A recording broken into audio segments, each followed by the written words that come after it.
Peaceful, respective greetings to everyone. I am Joy Allen of Karmic Dynasty, here today on I Am My Sister's Keeper, the series, a series created by myself and the mother matriarch, Salima Ellis, as well as Ramutef Quip.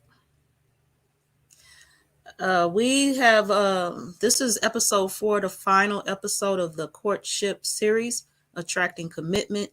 And today, so far, we have Sister Belle here with us. And Sister Belle, thank you for being here again. Welcome. How are you? I'm good, thank you. Thanks for having me. Very good. I'm glad. If you would share your greetings and how you like to address everyone and tell them where they can contact you. Hi, Gratitude. everyone. Salutations, namaste, peace, love, and light. I'm on Facebook as Belle Animatu. That's the only social platform you'll find me for now. Um, Once again, thank you for tuning into our, I think, final episode of um, what's the title again, Sister Joy? I keep forgetting. Courtship, Courting and yeah, attracting courtship. commitment. Right. I'll be forgetting too. So thank you again for tuning in, and hopefully you all gain some insights, some tools and resources that can guide you all and also guide Sister Joy on her journey towards courting and dating and attracting what energies align with her.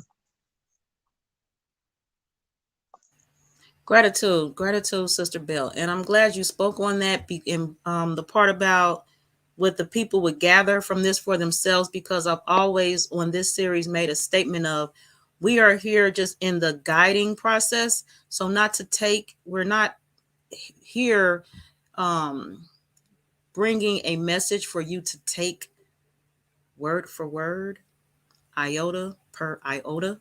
We're here as a guide, and we've been putting this together, and so we're being,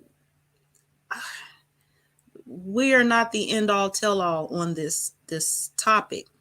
So again, use it as a learning tool, use it as a guide, however you see fit for your path or to share with someone else. I appreciate the mother matriarch, Cherie Reed L here, hashtag unoccupied Turtle Island. She speaks from YouTube.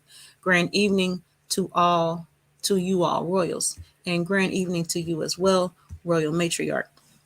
And so, yes, Sister Bell, I appreciate you mentioning what people would gather for themselves from this series. That's very a key point to not for people. I don't want them to take away that we are here to instruct them word for word how to do it. This is how you do it. That's not what we're here for. Again, we are, as we are going, learning and working with each other to bring the series to you and be here. Also, if you want more information from any one of us in particular, with that being said, you can contact us. Our information is in the tickers below at some point during the broadcast. And also, at this time, mentioning matriarch Marcia Owens Harris. This is her information in the ticker below, and she is behind the scenes assisting the panel as an elder matriarch. And we also have John D. Henry as an elder patriarch to assist the panel behind the scenes as well. And I will actually be sharing content from him this evening as well. So we look forward to that. And the mother matriarch, Salima Ellis, I've already mentioned her as a creatress of the I Am My Sister's Keeper, the series. And we have Sister Belle here with us so far. She's introduced herself. And Sister Nuk Abhasa Marut, she is here on the panel often as well. And I appreciate her contributions and all that she brings to the series. And then of course, we have Ramutef Queb, who I've already mentioned. I also, let me see what I was going to say. Don't, then we have, okay, everyone here on the panel. Yes, and we have those working behind the scenes and supporting this series to bring to you. So, peace to Shay Pink 40 from YouTube. She speaks hi fam in chat. Peace to you as well. And there was something I was going to say. So we have the creators. Hmm. It'll come to me. Oh, so I was going to say is all of us who I just mentioned, this is an open panel series for everyone that's involved. So at any time, any of these people that I previously mentioned will be here in the studio or not here, in or out at any time during the broadcast. And so you may have watched the other episodes and saw a lot of in and out because we recognize that we have things to do outside of bringing the information for the series, and we respect each other's time, space, energy, and manners. And I again send appreciation to everyone for on the panel who have come and shared their time and their thoughts, expertise to get us where we need to be in presenting the courtship series. So, Sister Bell, is there anything you'd like to share with us in opening, or how you would like to proceed? How would you like to see the show go? Oh, I can't hold. Unmute your mic. Oh, sorry. There you go. There you go. Um, I don't know if we're still touching on polygamy and what Yes. the topic would be. So, Yes. This um, last episode, since she mentioned it, this last episode, as we have planned, will be an open panel discussion. So whatever we have not discussed previously, we're discussing it and putting all the cards on the table this evening. right. And I know you did Um, want to speak about polygamy. And last broadcast, episode 3, we were supposed to. I failed to send out the link to the panelists. So I was like, "Where's everybody at?" It was on me. So right, I had planned to just chill and eat with my camera off and let them, because polygamy is a hot topic. It was a big topic. I planned to just chill, and I hurry up and got dressed. So that broadcast started late because I was like, "Oh, nobody's here," but that was all on me. So I apologize for that. I end up switching the topic to courtship process according to guidance from the Nation of Islam. So at this time, yes, and any other time during the broadcast, we could speak. It's open panel discussion this evening. So you want to start with polygamy? um, we can start with polygamy. What exactly are we touching in regards to polygamy?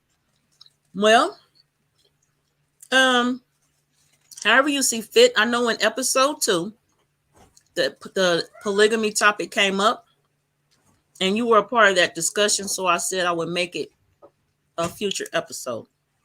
Right. So however you want to do it, the floor is yours. And I support you.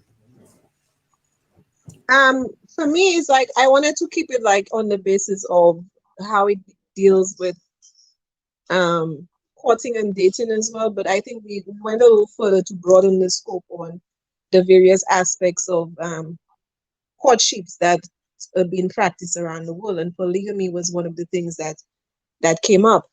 And in my research with polygamy, because now apparently it has made a comeback, and it's under the scope now where a lot of people are starting to practice polygamy a bit more in America and around the world. And we were speaking on the last time we touched on it were the reasons that people practice polygamy, the principles around it, and basically why our ancestors or different cultures and religions around the world practice polygamy. So from my research, um, what I've learned is I don't know much about the Nation of Islam, as you mentioned, and what the fundamental principles are in regards to polygamy with that particular sect. But in general, what I've learned is most people who practice polygamy now do it because um, it seems attractive to them as a trophy, basically, to go around and say, look, I have 3 wives or 4 wives, or women saying that they have 3 and 4 husbands. But when you go deeper into the practice of polygamy around the world, there are certain things that are missing. And what we do not speak on is the part of polygamy that exploits children. Because in places like India and other places in the Middle East, you have grown men who are practicing polygamy with children as young as 8 and 9 and 10. So I Mm-hmm. think there is even a humanity or humanitarian group which brought this up and were trying to fight for this sort of practice to be stopped in these countries, because they felt that children were not only violated, but it also created such damage on their society as a whole. Because when you have an 8-year-old child or a 9-year-old child, being in the trenches of a grown man, saying that this is his wife, and we know what comes along with that. This is a child who basically has not given the opportunity to grow and mature. So we have to think of, when we talk about polygamy and its practices, what truly are we engaging in, and what energy that comes with polygamy? Because everything carries an energy. So if you want to practice polygamy, you have to understand what energy you are trying to direct and you're trying to transit and transmute from that practice. So I see a lot of grown men now saying that they have 2 and 3 wives, and the wives are now being the mascots for such and such relationships. But what I also see is grown men trying to use such women as economic stability, where they have these women going out there and promoting such relationships as, you know, they're strong and they don't mind and they made the choice and they're happy and all of those things. But we also know that we as women, being as emotional as we are, that the underlying issues that we don't deal with or we don't face within our shadows, sometimes it is shown on the physical plane, and some people could see through it. See through the facade or the facade that people are trying to put on. There is no way that 2 or 3 women are going to be in the same space with a man, and their psyche is not going to be affected on a level as to how much time this person gets, how much time this person's get, how much resources is spent on one woman. Everybody has different needs, everybody has different wants. So, you know, you have some of them who might not want flowers, some who might want flowers, some who might want more intimacy. There's so much different things that entail when it comes to polygamy. So my thing is, to each his own. But if we're practicing polygamy, we have to understand that the reason for practicing polygamy under the guidance of our ancestors was always, always, and most importantly, to protect the family structure of women and children who did not have the masculine aspect to oversee and guide and protect them. So then that's where you would have another man coming in and taking on these widows or these women and these children and bringing them into his family to protect them and provide for them. And it also made provisions for more hands on deck, because they would have more women to tend to the ground, the agriculture aspect, the farming, the children. There was much more um they were much more integrated as a force, as a family, to do more for everybody involved. Are you there, Sister Joy? I'm here. I'm listening. Yeah. I don't know if you want to chime in now. Not yet. No, no. Take your time. Go ahead. No, well, I'm this is where I'm at now. So you could like chime in and then we could continue. What you think? What are your thoughts on polygamy? Okay. So far, everything you're saying is my same position on polygamy, the umbrella of polygamy. Um, I have spoken on this topic, I think at least 4 times on my platform, Karmic Dynasty, and they you. people want to see it, they can go to my Facebook page as well. But the videos are more structured and you can find them quicker on YouTube versus Facebook. And I know on my very first episode, Mother Matriarch Salima Ellis, I actually was with her and we spoke on it. And I know she spoke of polyandry as well. And we spoke about, like you said, um, the women with the multiple husbands. And because a lot of times when we do, well, when I do see or hear of relationships of that nature, it's majority of the time the man with the group of women, not the other way around. So I did appreciate Mother Matriarch Salima Ellis bringing the attention to me that there is a such a perspective on the woman's part where she has the multiple husbands. So for her to just bring that whole environment to me, I did appreciate that. I've learned so much from her on that in the meantime. And I know since then we started to use the term night and to have those nights in our lives and not, the husband's term maybe, or what other terms may be used interchangeably. And I then was able to see the nights that are in my life. And then depending on how you look at it, I will be maybe quicker these days to tell people of my polygamous type status, because I definitely spoke on, I'm against it. But actually, as I thought about it, I do have multiple men in my lives. I mean, multiple men in my life. Maybe I said that right. In my life. And I do not sleep with all. We don't have sexual relationships, and we get things done. We're productive. They support me. I support them. And speaking of one, this would be Ramutef Queb. Peace to you as well. Ramutef is, I have mentioned before, a knight of mine, and he supports my platform. He supports me and when I'm on tour. And sexual relations between me and him has not been the case, and nor will it be. um so like for example, for my platform on my tour, he stepped up, volunteered to be my security on my tour. I hadn't even thought about security when I was touring. I just thought about, I need to be out here and see the people. I need them to see me on the other outside of the device they're using, like to view this episode right now today. So I appreciate, even if I declined his gesture, or even if there was a time he couldn't attend, like when I had my last event in Detroit, just the thought that he was thinking that I would need security while I'm out is what was nearest to me. Him showing up is extra. So I appreciate him in that regards.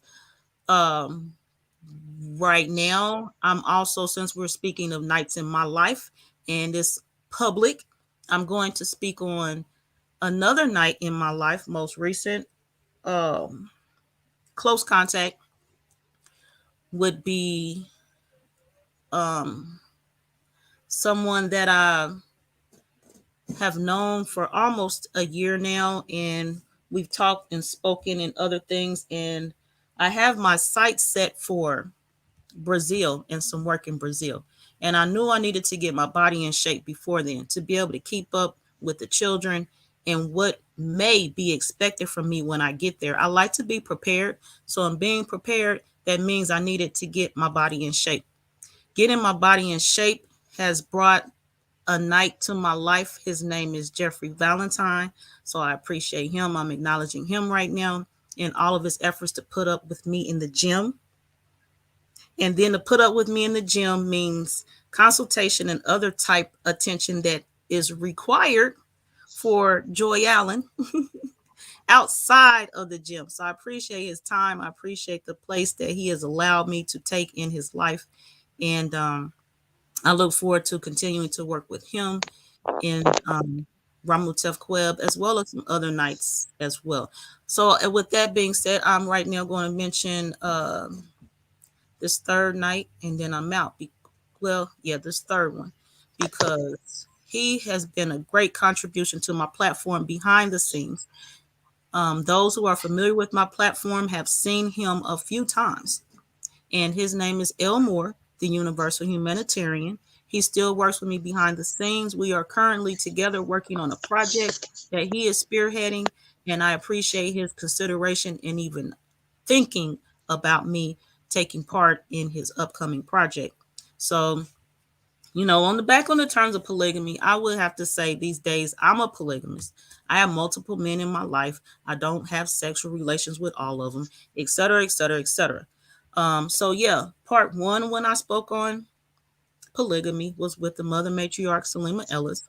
Since then, I got together a panel of all matriarchs to speak, and they shared their viewpoints on polygamy. And two of those matriarchs were actually, at that time, I'm not sure their current status, but at that time, they were actually in a polygamous relationship.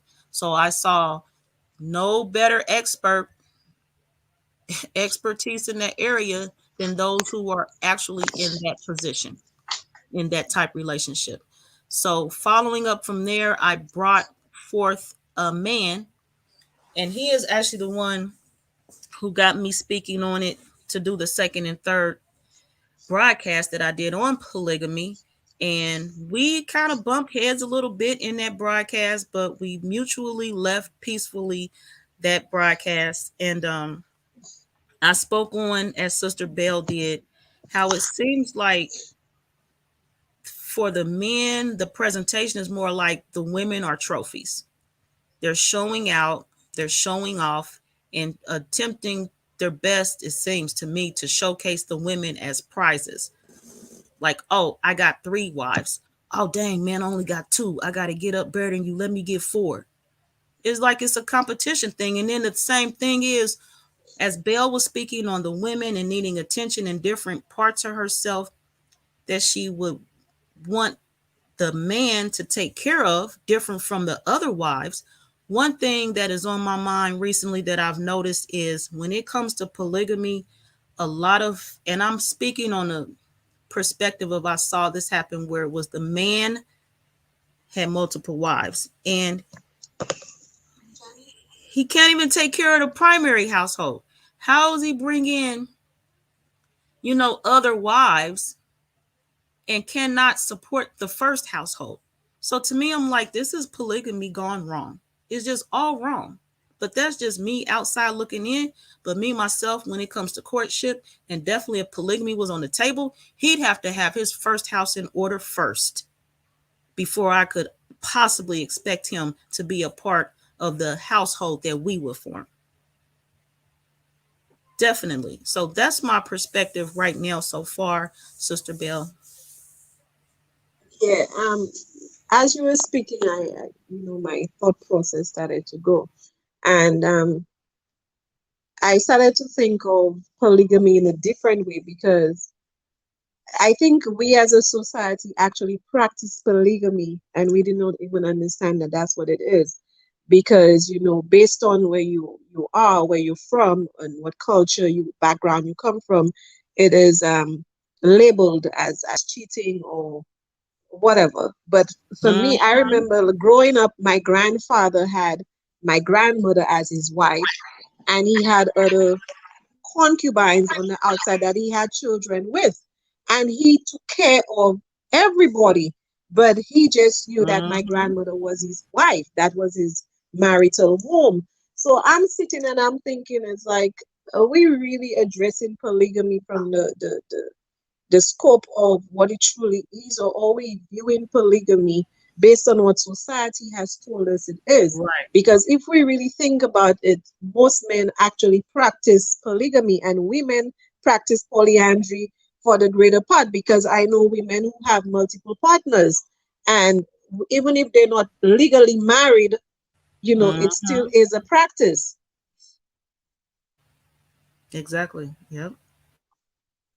But the downfall to that, or the disadvantage to both of those practices, is it varies because number one, the bringing in the health aspect of STDs, and you know Mm-hmm. whether the women are concerned and the men. For the women who practice polyandry, um sometimes, especially now, back then when I did a little bit of research on the polyandry part of it too, and what I found, that some women in Africa and India, and even Tibet, in Tibet, the women who practice polyandry actually practice polyandry with their own family members, their brothers. So that in itself, like when you Uh-huh. really think about this sort of practices, you have to really wonder, like, what really is this? Because we know that the so-called royal family marry into each other. Most of them are married to their cousins and their Right. second cousins and their third cousins. So when I think about the aspect of polyandry and women practicing polyandry, I it kind of like it doesn't sit right with me, because you could have one partner or be with one man or one woman, and the downloads that we get from being with that one individual can throw us off on so many different ways, emotionally, mentally, spiritually, physically, name it. So can you imagine you as a woman practicing polyandry, having three and four husbands, some of them five and seven, and you're Mm. engaging in this exchange of energies at different points in time of the day or the week or the month. This is download that is going into your cosmic womb, and this is where your information is stored. Everything is stored in the womb of the woman. So I'm thinking, like, you have these sort of women now who are on this plane and bringing forth children, and we wonder why we see what we see in the world today. And we do not understand that a lot of the things that we see in the world that we are having trouble to comprehend actually comes from such practices, Right. because it's a distortion. There's no balance. There's no balance in a woman having three and four men. There's no balance in a man having three and four wives. There's no balance. If you do the math, it doesn't pan out. Hmm. So Hmm. people don't take the time to sit and actually think of what is it they're putting the energies into, and how it really, really affects them on an energetic level, because everything is an exchange. What are you really creating out of that? And you have women who are in such relationships and they're suffering on the inside, and they will not speak about it, or they cannot get out of it, because some of them are in it against their will, some of them are in it willfully, but they probably figure out, you know what, this is my means of getting by. How do I get out? And at the same time, all of those emotional and psychological issues starts to fester in those women.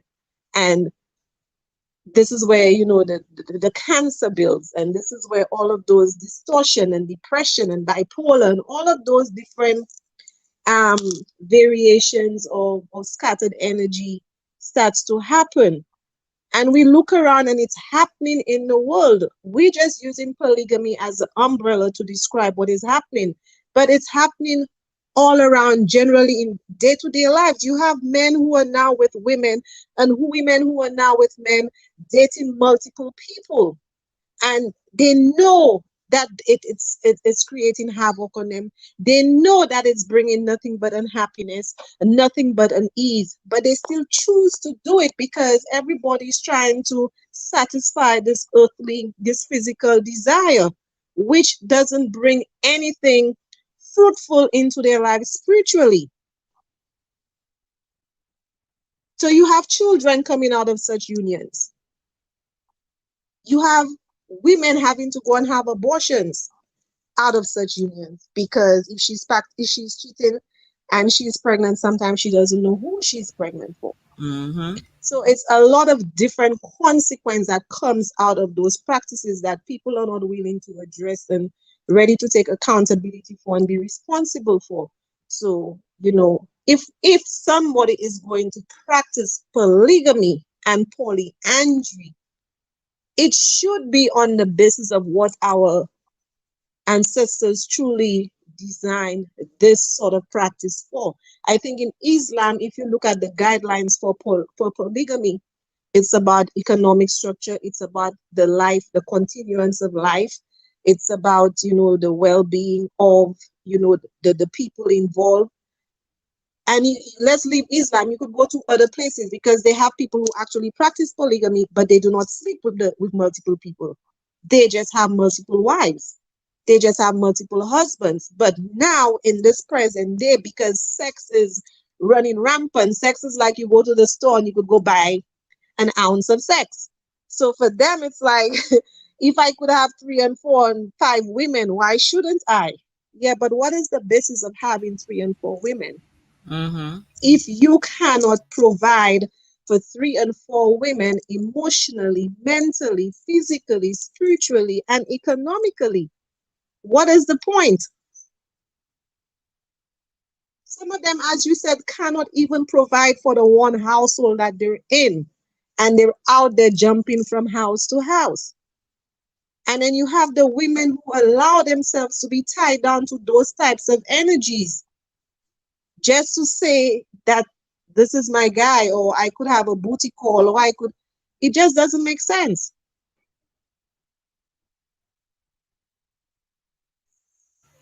Right.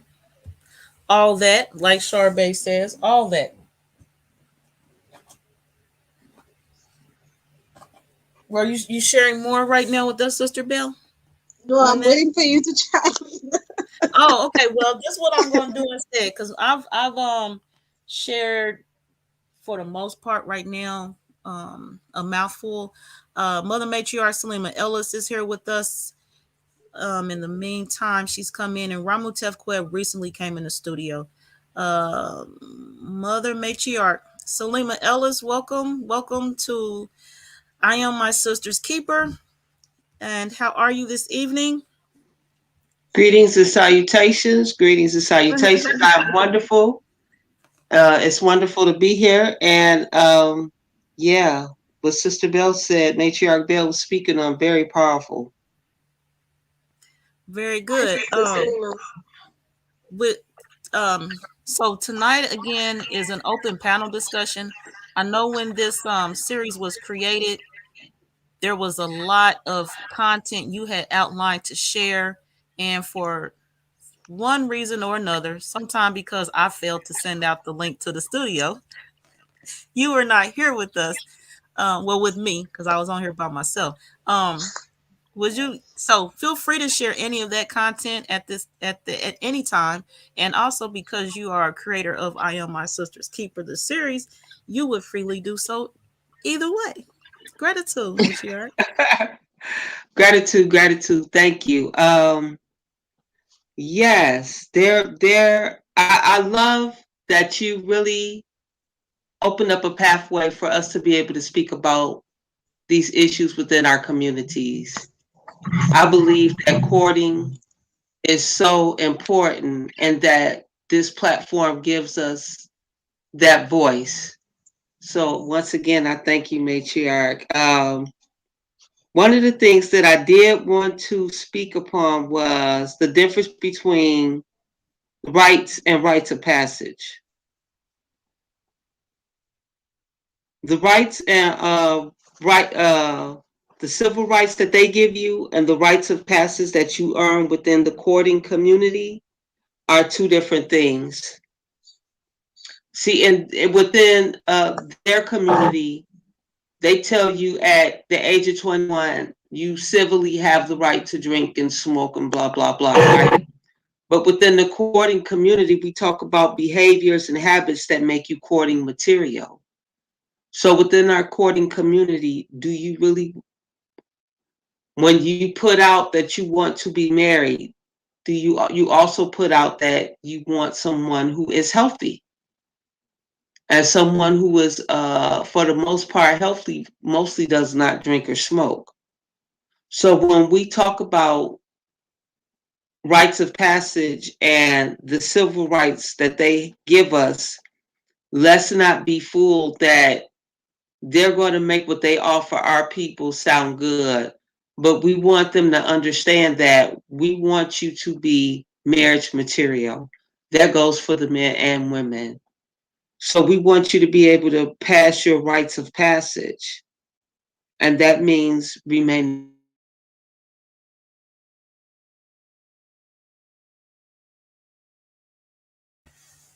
faithful to your husband, Matriarch Salima, your sound went out. Um, Let me hold on while we wait for her to come back. Ramotef Web, you here with us in the studio? Can you hear me? Great, great, great. Yes. If you would introduce yourself, give us all your greetings, and however you see fit to move forward. Gratitude. Peace, peace, peace. Anouk Ramatep Queb. I'm Ramatep Queb. You can find me on Facebook as Ramatep Queb. You can find me on Instagram as Ramatep_Queb. I'm a practitioner of divinations. Come check me out. Um, I tuned in a little bit as I was packing, and Yeah, your volume's a little low. Also, what about now? You hear me? just the same. I can hear you. It's just low, a little low. Little mute. Uh, I thought that would help. I got it connected to the car. Um, Oh, Oh yeah, the whole the polygamy part. So I'm gonna go in there real quick and then catch me up on the other topics. But as far as that goes, like I definitely agree with both of the sisters on the take on it. And then it's just like with us, and then with men themselves, it's like if you really look at it, the type of relationships we have with our hermets, especially if it's non-sexual, turn you're from the basically background. in Right that now, type of nobody fit. got their video on, and I hate that. Ooh. Huh? Yeah, I'm driving, but Yeah, I'm looking for my background. yeah. All right, so yeah, so it's like when I was listening, I was like, yeah, that is very true. I can't hear what Like you're with the saying, Brother Ramutef. uh, I gotta find a way. Hold on. All right, what about now? You That's hear me? better. That's great. That sounds like regular All right, Ramutef Web. bet. All Well, right, not bet. regular, not regular. But yeah, it makes a lot of sense. Like when people have these type of quote unquote relationships, it's not even like necessarily a relationship per se, but it's just more so an ideal partnership with people that you truly invite into your life. Because it's like one man can do all kind of things, but most men cannot be there emotionally, and then some men can't. Some men have ideas to help broaden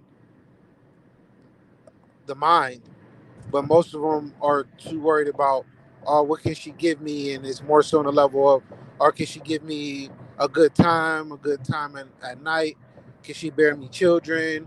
Do I have, can she work more than me? And I can sit back and, either watch my kids or her kids or our kids type thing. There's a lot that comes with it. And like for me personally, a lot of those ones who truly messed up the their outlook on polygamy, like I said before, and I think in one of the broadcasts, in one of the episodes, to me, most of how people are promoting it, is more so like a pimp and his hose. To be honest, I mean I don't mean it in a disrespectful way, but it definitely seems that way, especially the ones who are sitting back and just letting their Right. women do what they do and they collect money like a pimp. I mean, most of it, when I look at polygamy on both ends, for male and female, it's a pimp tactic because there's more to it there's more to it than what is given, because people are like, oh, just not finding out, and they probably just googled it or seen it in a dictionary and took it, or looking at I forgot um, the one famous pimp book, but 48 Powers of Law. There it is. A real that's a book that most pimps use as like a holy grail when it comes to that type of industry. Then on top of that, you add a couple other favors like the Art of Seduction and a few others, like, and they're all by the same writer in a sense. But those type of books are more for those who are trying to build certain things. And like for myself, I've read them because I've been around in that scene a couple times, even though it wasn't me doing all that stuff, but I've known people who are part of that lifestyle. So I've seen the good, the bad, the ugly, all kinds of things in that area. But when it comes to seeing it being promoted in such of a good way, but not necessarily a good way, because one promotion I seen was like in, like they say, like in Africa, um, most of the women in Africa, there's so many women in the continent of Africa that they're down for that type of polygamy because there's a shortage in men, and then on top of that, they feel that every woman should be wed. So if they marry, they're marrying a man, or a woman's marrying multiple men, and it's mainly for that social status of, oh, this woman is still single or never been married, so she's there's something wrong with her. That's what they're like. A lot of it's being promoted in a sense. There's always something wrong with the woman. There ain't nothing wrong with the woman. She's just, I don't want to say she's picky, but at the same time, in this day and age, I would be very picky, both male and female wise, because a lot of these individuals, they're not aware of their, what's that word, um taking accountability. They're not aware of accountability at all, at all. I just me personally, when it comes to dealing in that particular area of that topic, when it comes to how everyone has it. Like if you have people who truly are in your corner, then by all means, like, yeah, I see exactly how you said, Joy. Like that's basically like literally what it is. Um, there's is people can have those type of relationships, and it doesn't have to involve sex at all. It doesn't even have to involve too much of what they call it, emotional connection. Like it's just we're beings who are experiencing our own experiences from each other as a collective. That collectiveness is being shown through each other's actions and the way that we connect mentally, or not necessarily mentally, but just not just mentally, the way that we connect mentally and in a sense physically without bumping uglies in a sense. The type of magic that comes from the bond of those who have this type of build. There's so much that comes out of it, even when the person decides to be married outside of their relationship. As long as that connection is true, and when you bring another to the relationship, like you would do, like a wife in a sense, like if you have your wife and you're trying to bring another one in, it's usually what I was seeing in both ways. A lot of men are messing it up because they're going for looks, and they're going for, oh well, she gets me here, while this one, she takes care of everything else. So this one is like my play toy, as you was describing. Excuse me, as you was describing. Um, she's a trophy. Like I got a trophy wife, a girlfriend, a side chick, and everything else. Because that's at the end of the day how they categorize it. Then you're teaching people how to schedule, schedule. You're telling me I gotta schedule my wives. There's no point. There's no point in even having that if you gotta schedule your time with your wife. you have, if in my perspective, is more so. All right, so I say for instance, I have 3 wives. Why the hell do I want to schedule my time with my wives? There should be no scheduling whatsoever. My time with my wives is my time with my wives.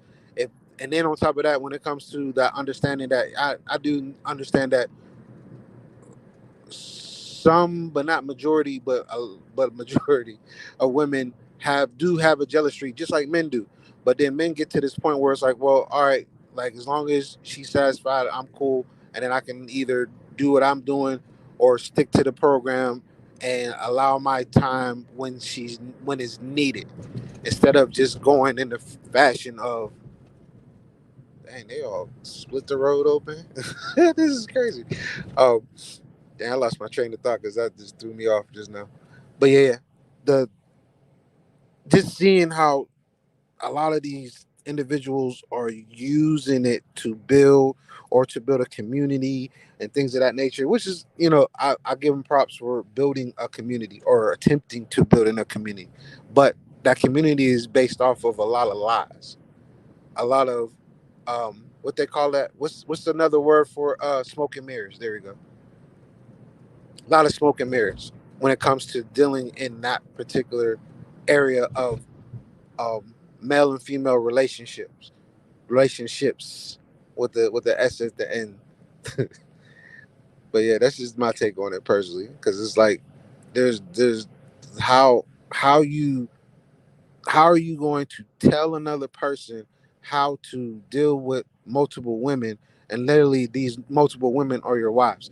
I thought the whole connection thing, when it comes to that whole part, is not only, trying to categorize it everything or identify everything as, oh, this is my sister wife, my side chick, or whatever, but she's my wife. That just don't make no sense.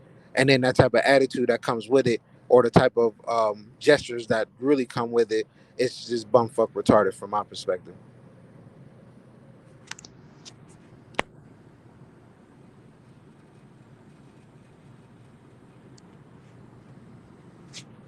So now, what was the next topic? We Did I spoke, breathe? Oh, all right. but the matriarch Selima Ellis was here. Um, she got kicked out the studio. Interference. She was speaking on the difference between civil rights and rites of passage. And other than that, in today's open panel discussion, that's all we've touched on so far. Mm, okay. So like, all right. So I'll give my own mind and thoughts on that. So it was more so, it's the difference between rites of passage and civil rights, right?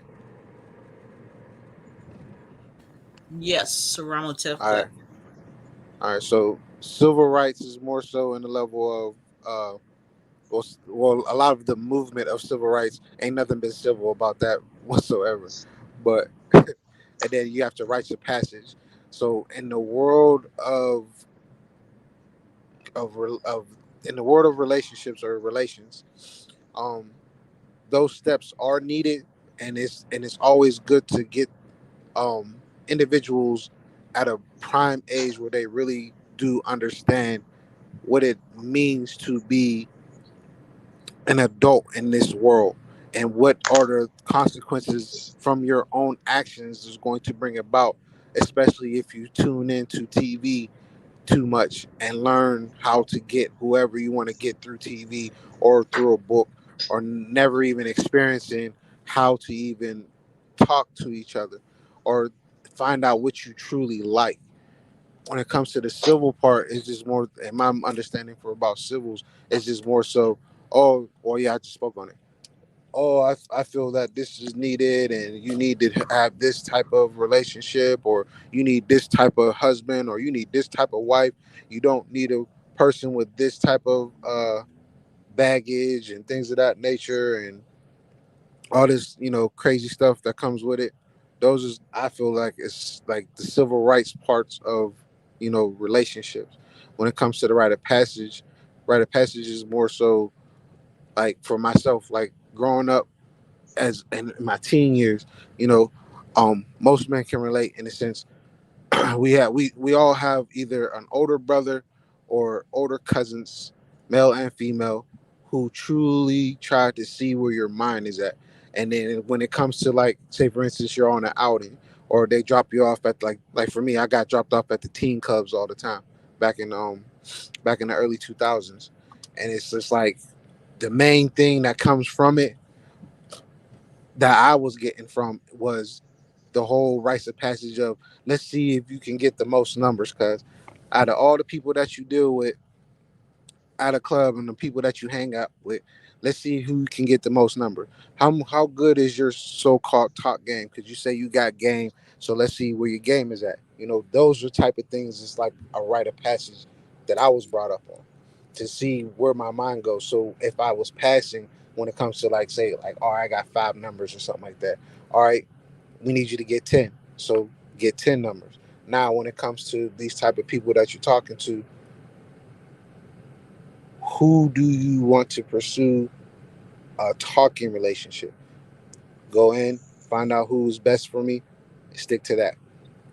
After that goes, then it gets to the level where you start to find out, like, some of them are, how they say, hot in the pants at an early age. Some people aren't. Then you got some who are very touchy, some who are not, some who are very gifty, some who are not. And then you start to really start to learn what you're going to start to deal with as you get to the level of college. And once you get to level of college, it's like all over the place. I ain't gonna lie, it's all over the place. But at the same time, you could tell if people have um,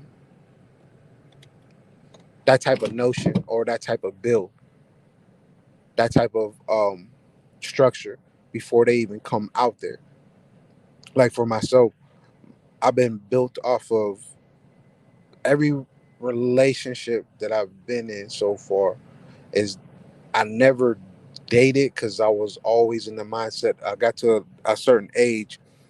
When I got to 25, I'll be honest. When I got to 25, my whole mindset has been on, I'm looking for a wife. I'm not looking for a whole girlfriend. No, I'm looking for a wife. I have no experience. Well, no, I'll take that back. The only experience I have is from my mother's side and parts of my father's side. But majority of my mother's side, because majority of them I've been to their weddings, or I've been around these individuals who have been welcomed into our family. How I seen them do things is the way that I went about it, but in my own style. My own style is a lot different from what they did, because as the ages go on, well, I don't want to say the ages, but as the years go on, I was shown how to keep a wife. I was also shown how to talk to a wife. So when it comes to my conversations with a person that I'm truly interested in, I'm coming to them in a sense of, are you available to be open to be my woman? Not my girlfriend, not my wife, but my woman. From there, that lets me know if you are capable of answering me in that type of same manner, then that lets me know that we can start building. But there's other parts that I've been forgetting, is that now I understand the importance of dating versus how I've always been in the realm of courting.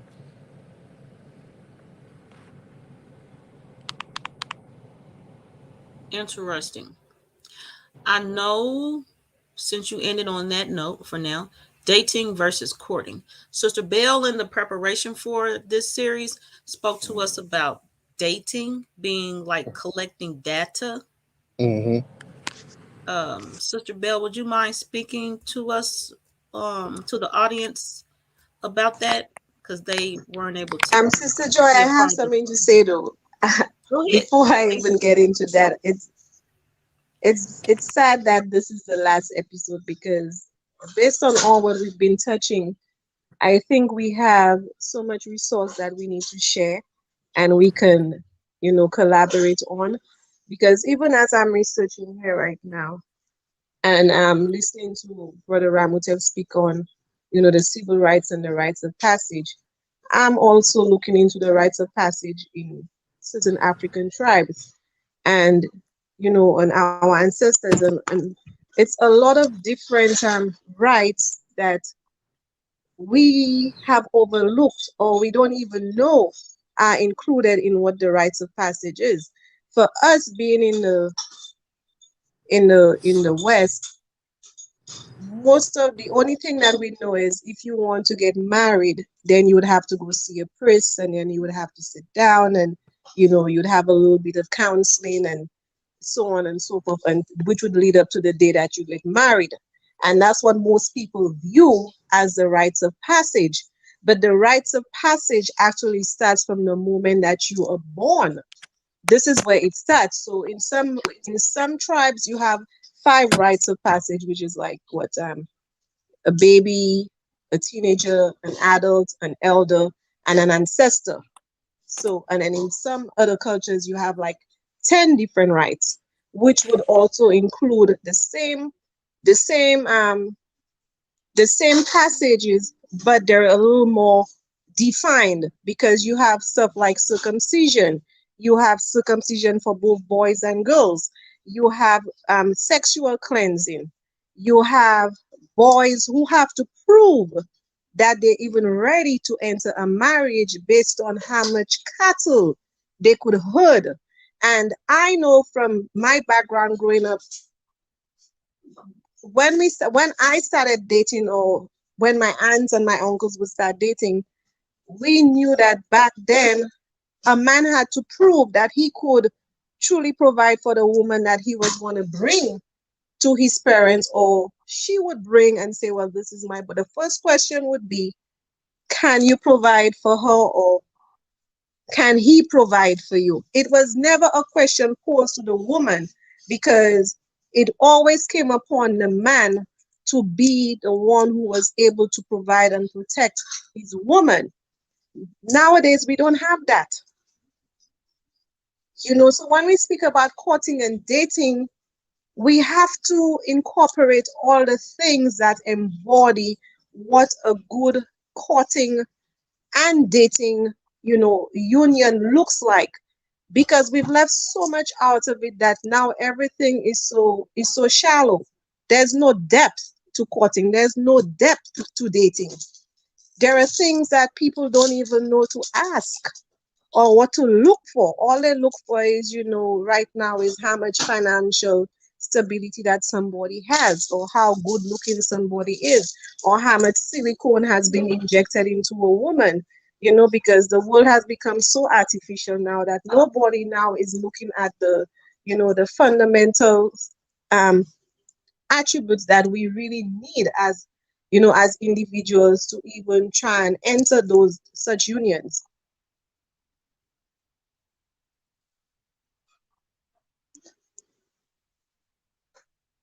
Mm. Interesting. I'm over here about a little speechless. I Mm-hmm. know Salima was also going to be speaking on dowries. And yeah, I right quick before I go into that. Also, I know from what I've seen,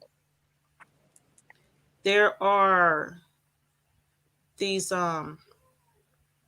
like how for the Rempet Ramutef did the face markings for my Mm-hmm. granddaughter and himself, and in some places it's not the paint. It's not paint, it's actual like cuts that some would say are scars. You know what I Mm-hmm. mean? So that's all the rites of passage that I'm aware of.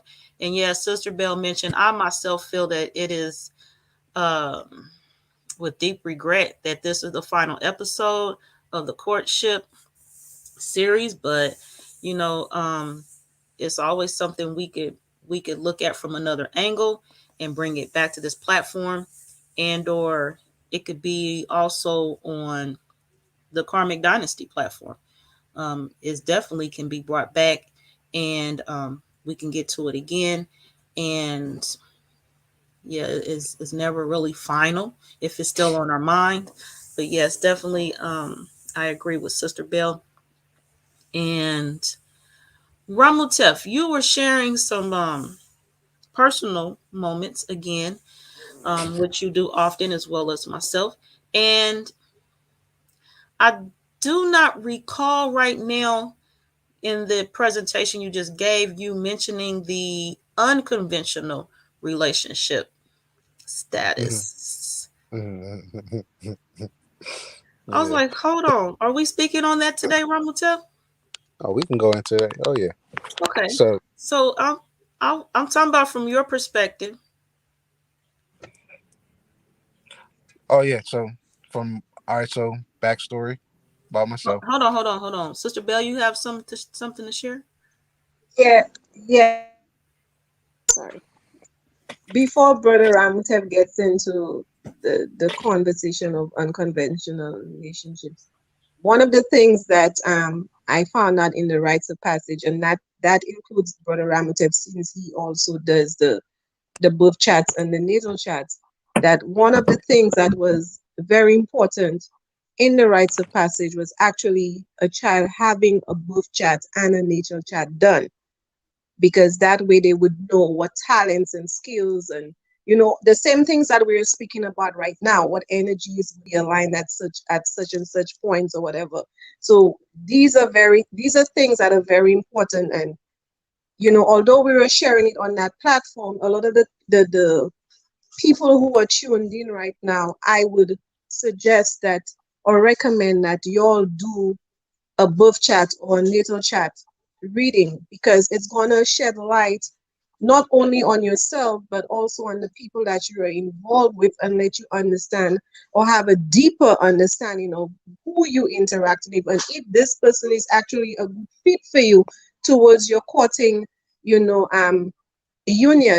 The other thing that I found out in the rites of passage is um there was also something called the fattening room, where they would consider women who were fat or had a big butt to be full of wealth. So a lot of the men would be integrated into the fattening room to choose one of those women to marry, because this is how they viewed wealth. If a woman had a lot of, skin or meat or whatever you want to call, she was viewed as, as wealth. Well, The other Chris, thing that they did in the rites of passage too is they would not name a child until the age of 12 years old, because they felt that giving a child a name at birth to the age of 12 would allow the spirits of the dead to identify that child. So out of that, taboo, a child would not be named until the age of 12. So I just wanted to share that with you also.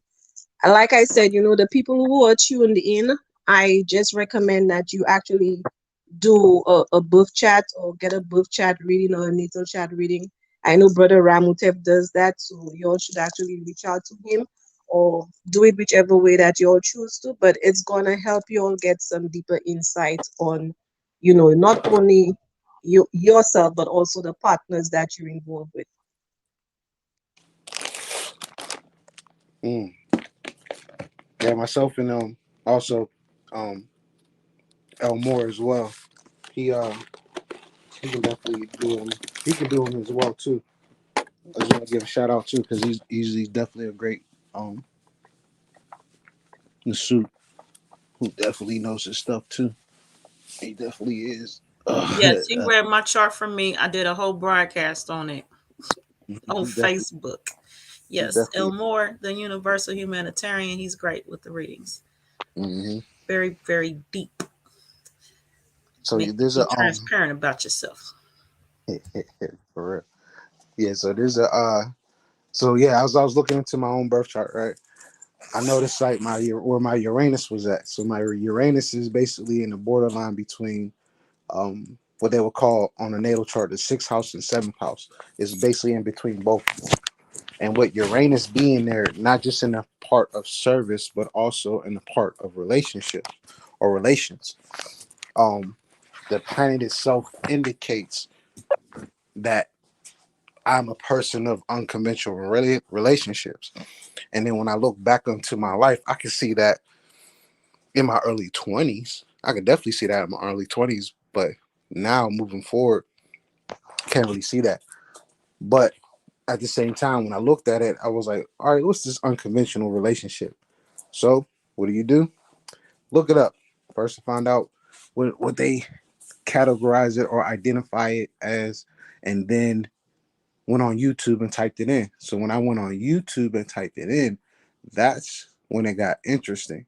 So the only two type of topics that came up were um, the issues with um, um, Will and Jada, which is still continuing, and then the polygamy. Those are the two main things that pop up when it comes to unconventional relationship. Then as I started looking into unconventional, it's basically saying that this person does desire a partner, but they also desire a type of freedom. That freedom is something that is always explored and never known because they truly don't know what it is. And then sometimes it will come into a form of how you say in the local terms cheating, or just basically being out there, or just being freely. But most people don't understand it's not about the relations that this person is seeking. It's more so about how do I still be myself without the tie downs in a sense, or not in the structure of society's ways of how I'm supposed to be in a relationship. That's what unconventional is seen from what I've been reading and just looking into my own life. It's not about the relations at all. It's about having that freedom to still be me, still do what I do without my partner trying to rule me. The only time that my partner should rule me is when I'm with them. And then I seen that they have a particular word called primary.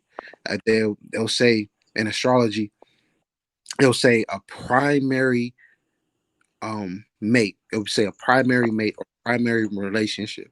So that means that this person is devoted to this being, but also has the capability of being like, hey, I may slip, or so on and so forth. It's not about slipping, it's about they feel, or how you say, most of these individuals don't like authority, no matter where it's coming from.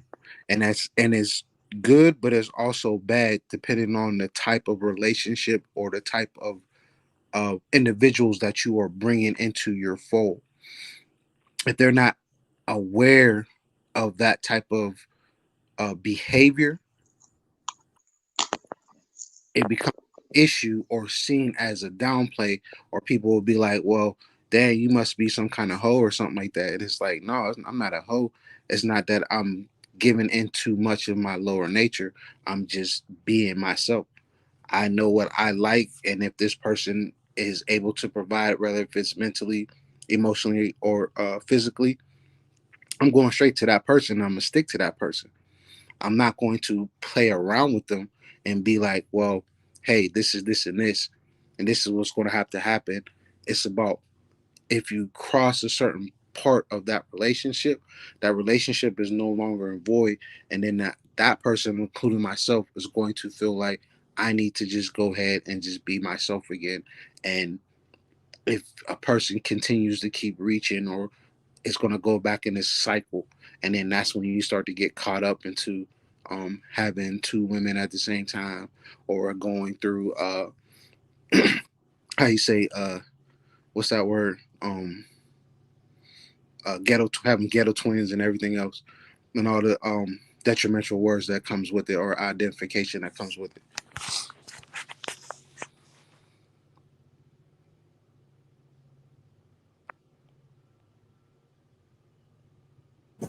Gratitude. I appreciate you sharing that. And being a little transparent for us and sharing so others may be able to relate and get through some things. I like how you mentioned, oh, I forget your exact words. You were saying something like, it's not that you are being, did you use the word hoe? Yeah. Okay, that you're being a hoe. It's just that you're doing what you like, what you do. Mm-hmm. How'd you phrase that again? It's basically being yourself. Being Like, yourself. Yeah. so And it's like, if I know what I like, I'm going to go for what I like, whether if Mm-hmm. it's mentally, emotionally, or physically. Hmm. Now, Because see we the way you. understands themselves, it's on a level where it's like, I know what, if it's seen as a behavior, then I have the ability to change it. If I don't change it, like I said, the main part of it is they don't like authority. Mm-hmm. That's the That's it. that's the that is the main part. A person of an unconventional relationship is a person who doesn't like authority. Okay, so right now, I'm translating as this. Mm-hmm. Just personal to me. When you're being yourself, that means you've not allowed society, which we've spoken on today, as far as defining polygamy for polyandry, for example. You're When you're being yourself, you're not allowing society to define you. So you're not concerned about their standards or how they view you. You're being yourself. You're doing you. Um, what was that last point you made? Well, it's just Mm, the authority part. That's what authority part. So authority. yeah, so in that case also it could be as the authority is society. So you're not even allowing that authority to come in and define who you are or what you will do with yourself. You're being yourself without the influence or overhead authority of society. Mm-hmm. Because also then it would be like, if you did that, then you would possibly have two authorities, an authority and like a bi authority. The bi authority would be the female you were hooked up with, who took on the definition of society, and she is like the overseer to make sure you do things step by step, correct by the book according to society, or she gonna shake her finger at you. Mm-hmm. You know what I mean? So I get Mm-hmm. where you coming from. I don't know if it's because you said it or because it's just resonating with me right now as I'm hearing you, but I like your presentation on that. I like how you shared yourself. Gratitude.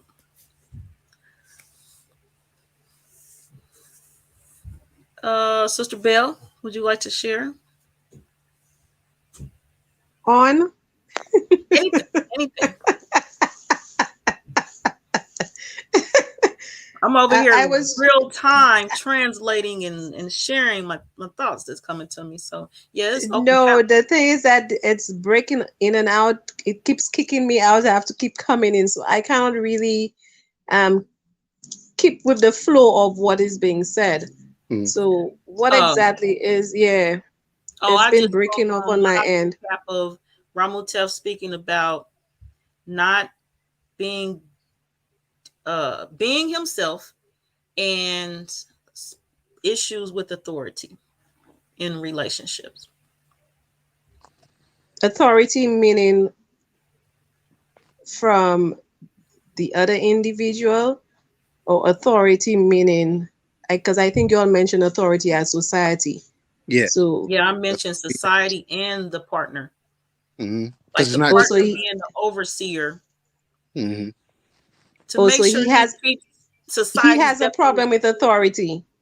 That's what Oh, it I is. know for a fact I got a problem with authority. I know that for a fact. I have a problem He with has a authority problem with too. authority. I know, I do as well. I do as well. it's like, if you So, know It's how it all works, in my chart. you got to think about it, because it's like the type of people I don't want as a relationship is people who follow society's rules. right. If, But you see, when we look at the word Mhm. authority, we get the word author out of authority. And for me, it's like when I give anybody or anything authority over me, I feel like I'm basically letting them write or be the author of my life. And this is where my problem comes in. I always like to direct my course.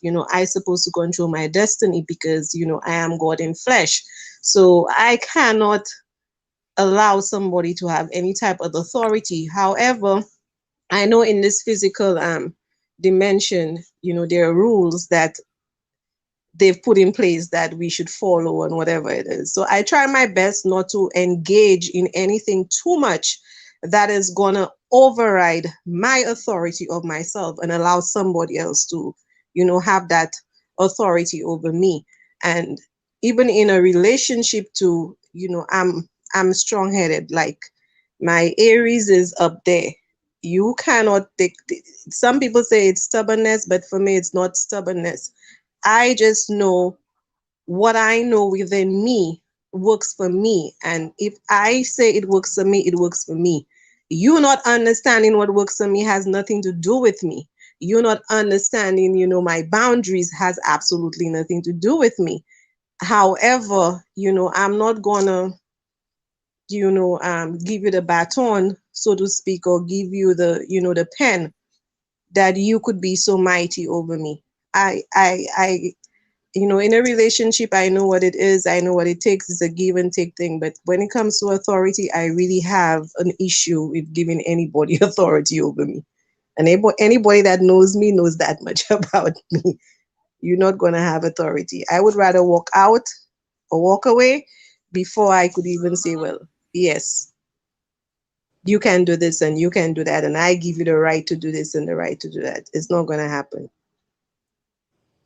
Mm. Yeah, it pretty much. Yeah, I think that, and I think like my problem is that it's like I have I'm like a contradiction because like even though I don't like authority, but I know how to give it. I know how to structure not only my own relationship but our relationship, and that's one of my downfalls because it's supposed to be our relationship, but it's really mine. That's a problem. But don't you think that's a little bit self-centered too on your part, because it shouldn't be your relationship, it should be a union. Mm-hmm. So you got to get to the point where you decide, or both of you decide, like, what part of the relationship are you claiming and what part of the relationship this person is claiming, and that way you all could merge the two and make it become one. Because when you take so much from, if you assuming the role of the relationship as yours, you're assuming the consequences, the good, the bad of everything within that relationship. And sometimes some things are not your fault, some things are out of your control. Now, Mm-hmm. because you're claiming this relationship as yours, you open up yourself to be, the receiver for everything that comes with it, and it's not fair to you. Correct, and that's something that I've experienced as well, seeing outside of my own experience, and then it's like that one part I'm really realizing about myself is my wrath. My wrath is a motherfucker. It really is, and that I need. Well, I've been working on it, but at that point in time, I definitely needed check because it's like the the amount of pain that I feel comes out in a whole different form. It becomes a manifestation um versus just like being shown and like being depressed and stuff like that. Mm-mm. My depression is something very very destructive, and it's not even in the sense of staying put or not doing nothing. No, I end up called to actions. My actions will get the best of me every time because I've always been a person who is about action. I was always taught that actions speak way louder than words. And when my actions are not heard, then my words are way worse than my action. Yeah, but then what I've learned and what I'm learning is the reason why we struggle so much sometimes is because we're so focused on the me and the I, as opposed to just being. If you do not claim anything, if you do not attach yourself to this is mine and my words and my this, because sometimes contracts are built outside of our reality. and we believe, the mind makes us believe that it is ours. So, I've gotten to the point where, like, sometimes you could be speaking to someone and you could be telling them, for the most part, something that you think with conviction is right for them, but they're not hearing any of it. And you now feeling like, what am I doing wrong? I'm just trying to let this person understand where I'm coming from. But the issue is not you. I've learned that the issue is not me, because this person is not hearing the words that is coming out, which is not coming from me, but coming from thought and manifesting through my mouth so that they could receive it. They're viewing it as me, as the person, trying to tell them what to do. And a lot of people do not have that 2020 vision, or if I should say, to understand that sometimes when advice is being given or when something is being said, it is not necessarily the avatar of the person that is saying it to you who is responsible for it, but it's actually an animation of thought from a different plane trying to send a message to the opposite side. So, the frustrations that we get and the things that we claim as depression and all of those things are because we ourselves believe that the things that we're saying are actually ours. But we got to know that because we are spiritual beings, we are dealing with spirits too, who sometimes could come through us and start to animate and start to do things and make us believe that it is ours to claim. So sometimes you got to take a step back and observe yourself, observe your mind, observe your words, observe everything around you and be like, is this really me? Or is this something trying to mirror itself as me?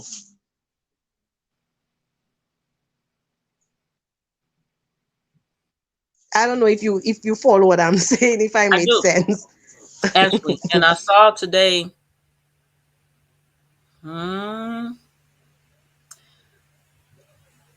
someone, Morpheus Neo made a Facebook post about, I'm paraphrasing, so no disrespect to him. He mentioned your thoughts are not your own. With what you're thinking, to not get caught up in it, because it's the timelines that's merging, that's what you're experiencing. So to not, take it for face value. It's more than what you see and what you're perceiving going on. Yes, I'm familiar. Right. Mm-hmm. And today I also listened to this other sister. I was listening to this podcast, and she said something, and it truly resonated and made me aware of something within me that I struggled with, because she said that she went to some concert, and whoever the announcer said that the rapper coming on next is the greatest rapper, says he is the greatest rapper in the world or whatever of all time. And everybody in the audience went off, and everybody got agitated, and it was like, he cannot be the greatest because Jay-Z is the greatest and so is the greatest and whatever. And she said, she, being the observer of what was said, although the masses didn't get it, she actually got what the rapper was trying to say. He never said that he was better than anybody. He only said that I am the greatest rapper of all time. So, because they're so consumed with always identifying and labeling and trying to be attached to what they believe is greatness, that they felt that he should not even hold the title of greatness to himself. But you can, because if you what and it truly makes sense if you come out and say, I'm Joy Allen and I'm the greatest poet of all time.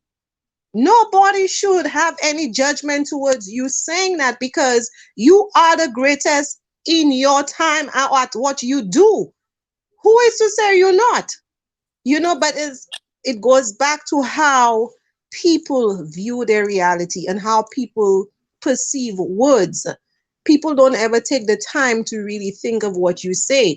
You never said that I'm Joy Allen, the greatest poet of all time, and I'm greater than Maya Angelou.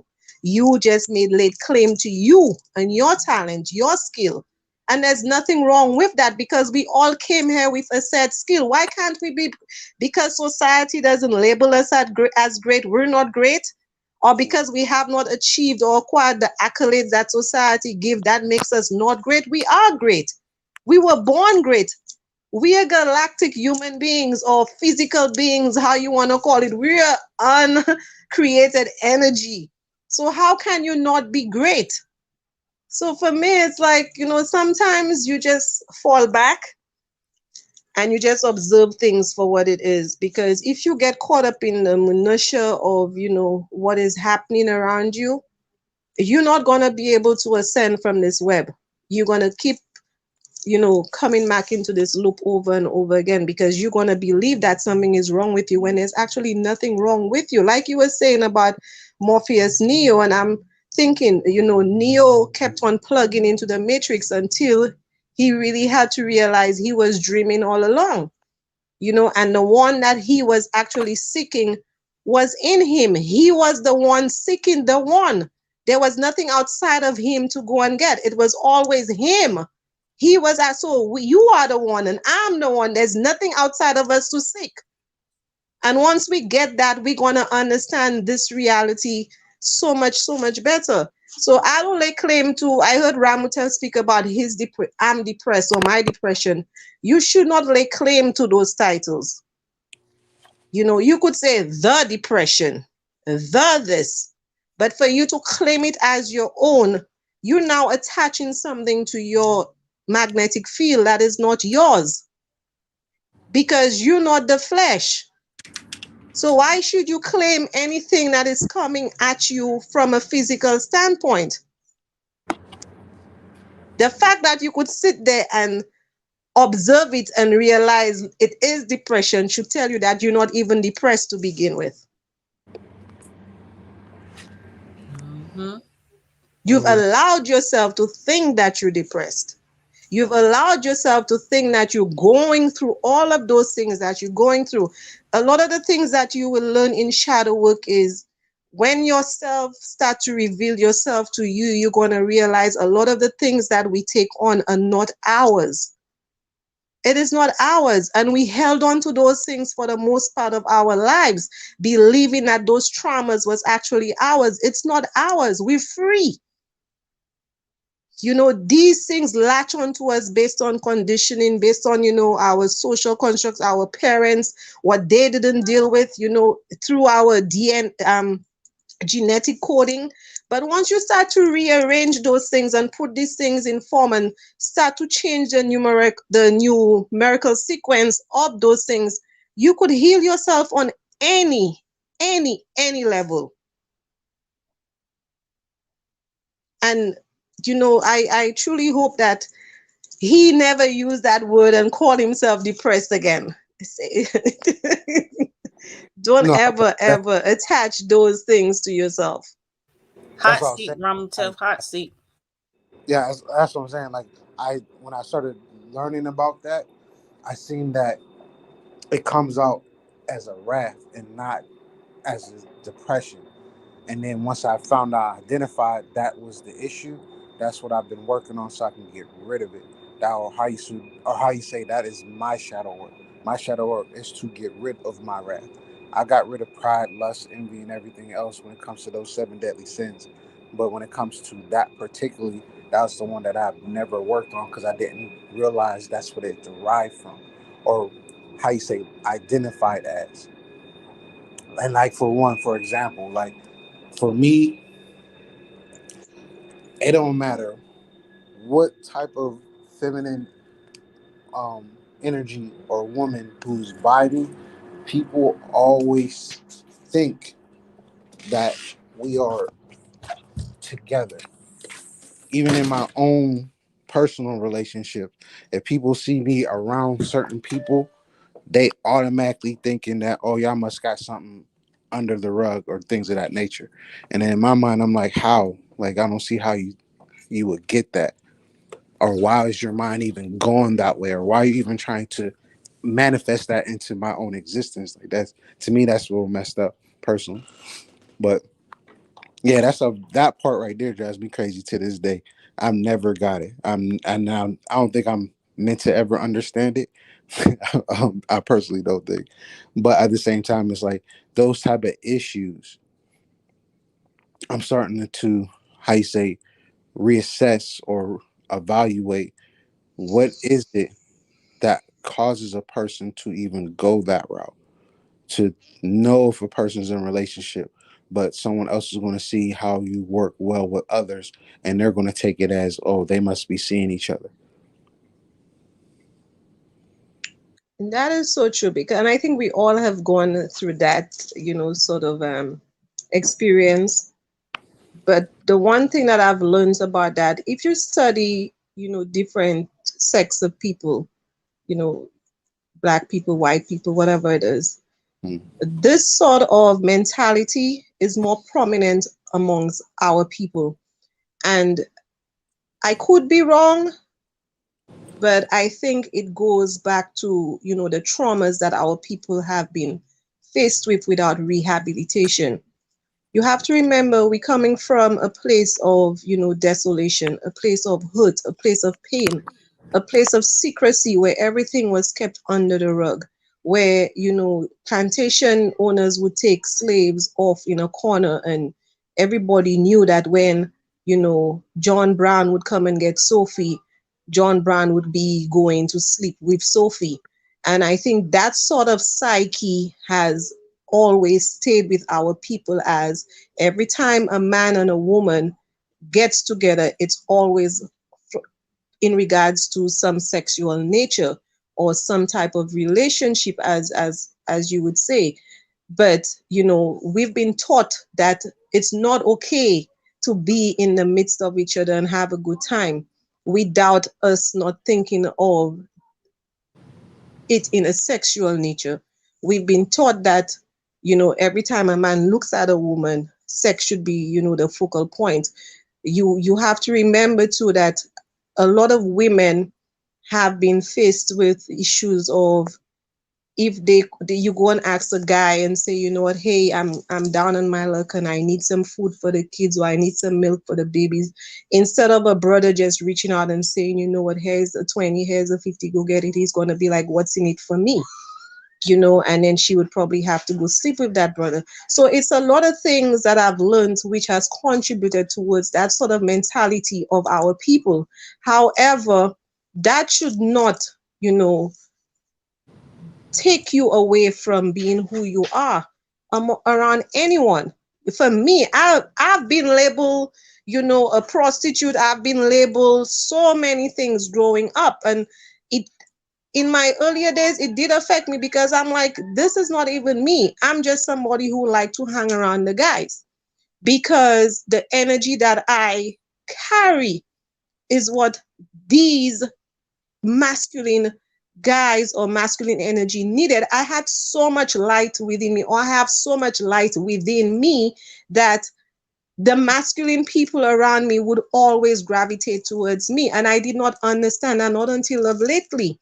So don't ever let these people who do not know themselves, who don't even understand how, psychologically traumatized we are as a people, take you away from having friends, take you away from, being who you are.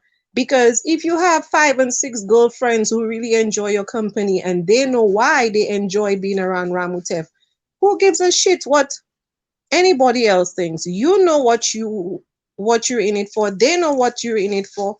So it doesn't matter. And even if it is of a sexual nature, who cares? People are going to talk whether you do good, whether you do bad. This is just the nature of our people, and it's not going to change anytime soon, because nobody is trying to rehabilitate black folks. If And you realize black folks being mentally deranged is big business, because it only takes a certain amount or a type of insanity to make black people do the things that they do. Black Friday is coming up this weekend. And you would think that with everything that we've gone through as a people, and everything that everybody has been sharing on those platforms and telling them, how much we need to boycott and how much we should just not shop for one day, just one day. So we could actually see our power in this place. You would think after George Floyd that they would say, you know what, this year we really should. But they're not, because they're mentally insane. They're sick. They're traumatized. They love the trauma. You understand me? So you now focusing on the opinions of deranged people to have your life going on brings you into that madness too. You got to stay away from those things. I have learned and grown so much from those types of things that now it's like, you know what? If you say that's what I am, that's what I am. I'm not going to argue with you. You want to say this, but I know who I am. And my grandfather always told me it's not what they call you, it's what you answer to. Mm.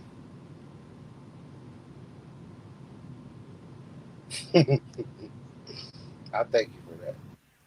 Definitely. Yes, for real. Wow. Got Our homework. people are sick, sick on such a cellular level. It is so deep. It is so deep, the level of illness and disease that our people have. It is so crazy. You wouldn't believe. Let me give you another example, right? I live in New York. I live in an apartment building with 4 floors. When I first moved into this building, it was ravaged with, the gangs, the Bloods and the Crips and whatever it is. And the super would clean on a weekly basis. People living in the building have bathrooms in their apartments, would not go and use their bathroom, but would stand in the hallways and piss in the hallway. You have to be some mentally sick person to tell me you have a bathroom, okay? And they want to blame the white man or the Jew man and say it's their fault and we oppressed, and we keep doing those things to ourselves. You have to have some type of psychological trauma to tell me that you have a bathroom in your apartment. You're not going to use your bathroom, but you're going to go outside into the building, the lobby or the hallways of where you live, and defecate and urinate there, so that now could affect other tenants living in the building. This is the level of illness that our people have.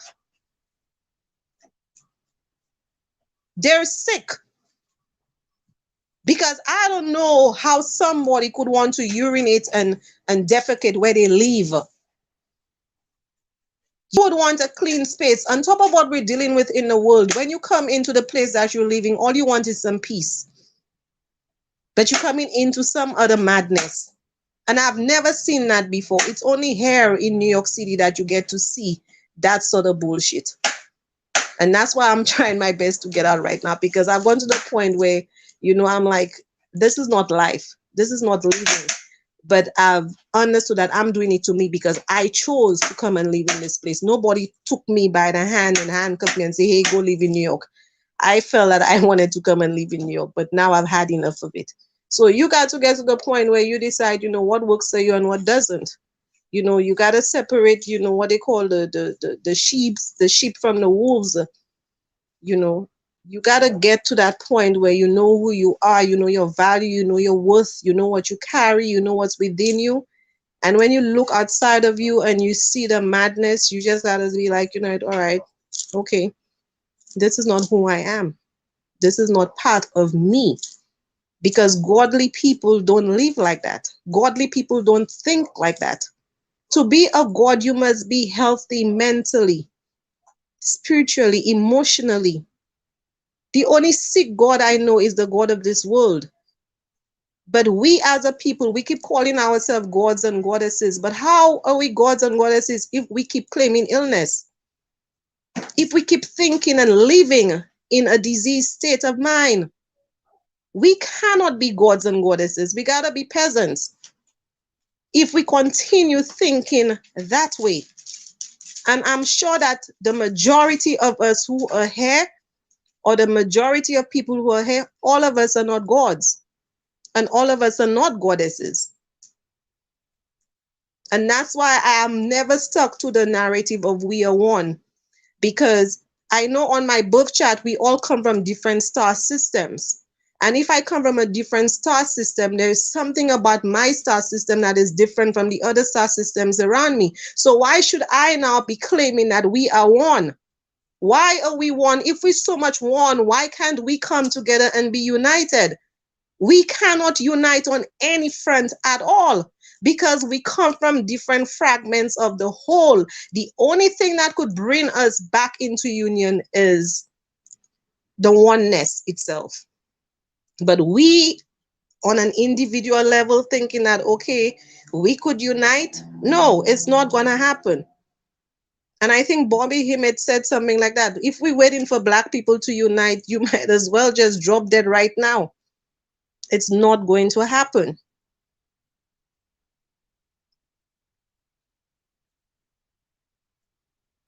Yep, that sound like Bobby Hemmett, Yep.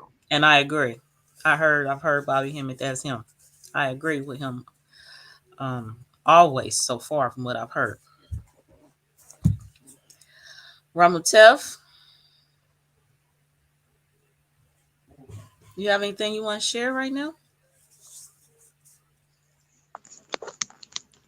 But Sister Joy and Ramutev, even in terms of like courtship and dating, because I don't want to like stray too far from the topic because that's what we're on.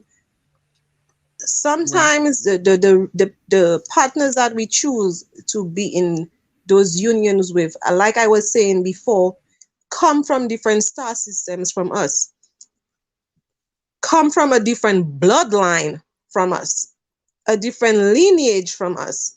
And all kinfolk is not kinfolk. People get that mistaken. You understand me? When you think about plasma, you understand me? And you go and you look at the biofield of plasma, you see different forms of energy. You don't see one, you see different forms going around because that's how plasma works, sorry. But it is so important to find out because some star systems are very destructive. When you look at the traits of those star systems, they're very destructive systems or destructive stars. So for example, for Mars, they always, identify Mars as the war planet. So when you have somebody who has Mars in so many different houses in their charts or in a, what they call the other word, oh God, I forgot the word, but in different houses, if you have somebody who has more Mars, you're gonna end up with a relationship with somebody who's always gonna be on the warpath. So it is so important that we know those things about ourselves. We know these things about the people that we are with. You too could have Mars in your planet, and Mars is not the only destructive planet. You have other planets too, which brings forth that type of energy. So you could know at what time of the month that your two horns are gonna come out. You're gonna know at what times of the month that you just wanna chill, you wanna invest. And this is the advantage that these people have over us. Whilst we stay fighting with each other about the dumb shit, they stay studying the stars to know how to utilize, the abundance that is rightfully ours. We're not tapping into the energies that we need to be tapping into. And you need a partner who knows about those things, who's going to be able to sit and say, you know what, let me go and study what is in what house right now. What planet is in conjunction? What planet is this? How can we invest and what we should? These are the type of relationships that we had because this is what our ancestors used. When you look at the Egyptians, they stayed studying those things. That's all they did, studying the stars and studying themselves. They didn't do anything else. But this reality have people studying in institutions called colleges and universities, and what they're getting inside of there doesn't do anything for them in any way and propel them to be better or to develop their soul spiritually. As a matter of fact, whatever they go inside of there, all it does is dumb them down, put them in debt, Mm-hmm. Give them an accolade to hang on a wall. Some of them cannot even get a job to match the titles or the degrees or whatever that's on the wall, and they have to go and work for the bare minimum. So you have to ask yourself, are these things really worth it, or this is this what we're here for? These questions need to be asked, you know. So like I was saying, that it is important for us to know different different bloodlines and lineage that people come from, as opposed to keep on saying we are one, we are one, we are one. We all know we came from oneness, we came from darkness. We know that. But out of that darkness, when the whatever it is happened, you know, things broke off and it got fragmented. So we all came from different aspects of that fragment. Correct. And that's like one thing. And then that's like one thing that I'll be speaking on when it comes to bringing that aspect to relationships. When I tell people Mars is the things that you take action to, whether they be good or bad, that's a very, very true statement. When it comes to not only the placement, but also the the type of energy is growing in, whether if it's in the hidden zone, which is like 1 through 6. That's basically on a natal chart. 1 through 6 is like basically the hidden parts, and then 7 through 9. I mean, I said 7 through 9. 7 through 12 is the ones that's dealing with uh basically being a show out. But in certain placements, when it comes to like the relationship, there are a lot of indicators. There are a lot of indicators if a person is either working or isn't working on what it is that they're seeking in a relationship. So we'll use Mars as an example. Mars, a person who has Mars in the first house, or even the 12th house, the rising, really, um, that is someone that you do not want to challenge because they see everything as a competition. And when I mean competition, meaning that they gotta be first at everything. I gotta be the first to, say I love you. I gotta be the first to give you a hug, the first to give you a kiss, the first to initiate the acts of sexual acts. I gotta be the first. I gotta be your first experience. I need to be your first experience. Then when it comes to it being Taurus in a sense, this is more so if you ain't got the money, then don't be talking to me. When it comes to Gemini, it's just more so I can hurt you or uplift you with my words, but you got to be very careful when I start telling you my truth. When it comes to the Cancers, it's more so I claim everything. This is mine. Everything is mine, mine, mine, mine, mine. If you try to fight it, we're going to have some issues. When it comes to Leo, this is more so the same thing like Aries. It's the same thing like Sagittarius too. I gotta be the first at everything. I'm gonna be the best and worst experience that you ever had. When it comes to Virgo, it's just like I need to control my whole entire relationship. I don't care what you say, what is done. I control it all. I run this. If it doesn't go my way, I'm going to give you hell. It's the same thing like the Leo, but just more innocent. When it comes to the Libra, if they're not in a partnership or not in not in a partnership, or if their partner is not doing their aspects, they will, how you say, plead and beg and be annoying and things of that nature, all because they see they see what is right, the rightful part of being a partnership. That's why a lot of people be sleeping on Libras a lot because they are definitely good in relationships. You're However, going in and out, Brother Ramuteth. uh, hold on. Like they're definitely like Libras are definitely good in relationships. It's because they're built off of it. So it's like if you want a nice relationship, or like how they say, If you want a relationship, date you a Libra in a sense. But the only bad thing about it is that they're very they're not unstable, but they're a little bit unstable people. Uh, when it comes to the Scorpios, the people who have Mars in Scorpio, um, that's like myself. From my own experience, it's just more so that I rule everything in a manner of your liking, or I will give you the world as long as you do not cross my pet peeves. When it comes to what the fuck is next? Oh yeah, um, the 13th sign of Fucus. That's like a mystery. I'm not gonna lie, it's a mystery. It's the same thing like Scorpio, just more on a brighter side, but more on a like almost like a Capricorn in a sense where it's like I don't want to hurt your feelings, but yeah. When it comes to Sagittarius, just like the Leo and the Aries, the only difference is that the Sagittarius is going to bring more of a philosophical approach to the relationship, very direct. So, if, say for instance, that Sagittarius man or woman that has Mars, and they're not truly Sagittarius, but everybody has all the signs. But if you have Mars and Sagittarius, and depending on what practice you're in, you're going to be very devoted to having your partner be a part of that practice. When it comes to who's next? Oh, Capricorn. Capricorns is just more so. Capricorns is just like the Taurus in a sense. If it ain't about the money, the money doesn't really matter, but it would help if you would help me more or direct me more. If you can't direct me, I'm going to be all over the place, and you're just going to be upset at me. That's their relationship.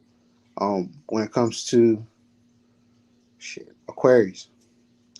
Aquarius people, they're just funny all the way around.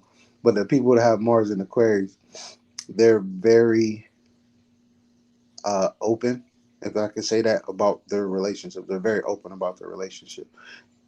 They don't see issue unless they're blindsided. If they become blindsided, then it becomes a um very hurtful very hurtful approach to their partner. When it comes to the last one, Pisces, um, Pisces is something else. Pisces is more so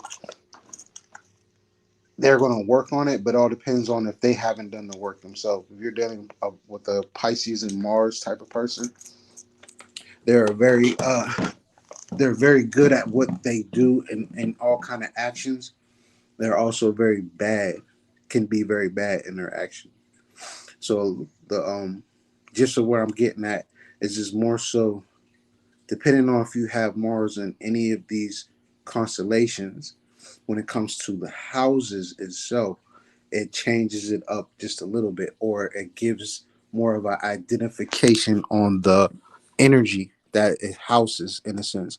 Because to go into that part of astrology, it's how I seen it. If you look up the word houses, etymology wise, you're gonna eventually see what is called God's house, in a sense.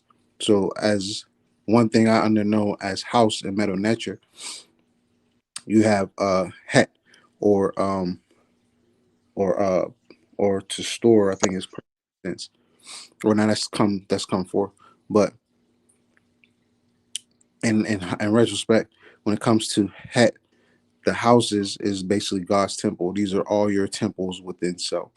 When it comes to the part of it of adding the relationship aspect, that Mars dictates how much action you put into things when it comes to your relationship, or when it comes to dating, when it comes to courting. If a person has it in the six, like anything that's below the chart, in a sense, going from counterclockwise 1 through 6, that's just more of a hidden meaning that this person is not very expressive or very shy when it comes to that particular action, but they're very good at it because they've been, how you say, very mentally, they're very mental individuals. But if they have it so far, like let's say for instance in the um first house, in a sense, they're very, I don't want to say they're, a person can be violent, they can be very violent, but not to the level of, you know, putting their hands on people, but they can exert those type of physical traits. Second house is like if you dealing with their money, in a sense, or you steal from them, then yeah, obviously you can get it. They're gonna get you. They're gonna get you. When it comes to the third, they're very they can back it up not only with their physicalness but also with their words.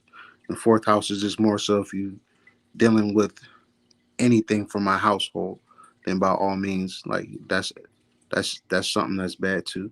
Fifth house is more so a person who's very I don't want to say very sexual, but in a sense very sexual in a sense, because the fifth house itself um gives more way to how a person courts, dates, um what their views are in the relationship.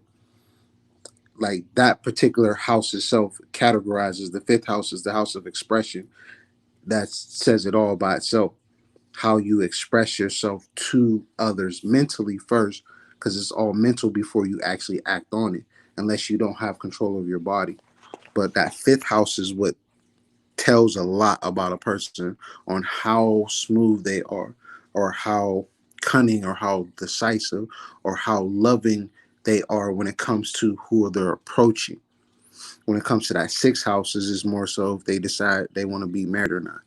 That seventh house is just more so what type of people I'm truly looking for, but more so on not just relations, but also relationships as in business or um, friendship, personal friendship, things of that nature. That seventh house basically you can find a lot about a person in that seventh house, especially if what depending on what sign.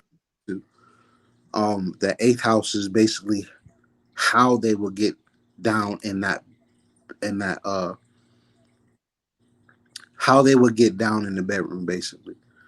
But also there's other factors, but since we're in the realm of relationship, I'm trying to keep every house understanding of relationship. Go right ahead. So Brother Ramontev, you giving a breakdown of the houses, but I have a question. Hmm. What happens when somebody doesn't have some of the houses in their chats? What does that mean?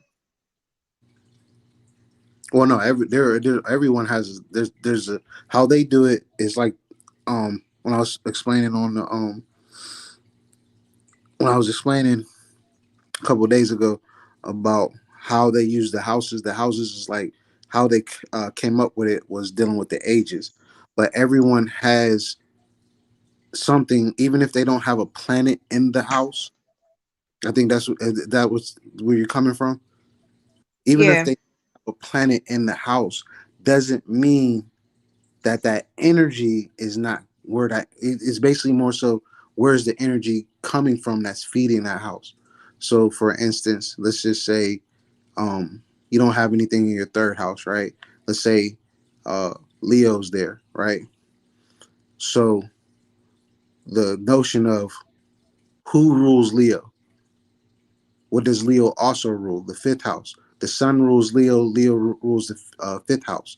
So you need to look at your fifth house and where that sun is at, and that's what capsulate. That's what capsulizes the energy that's held within that house.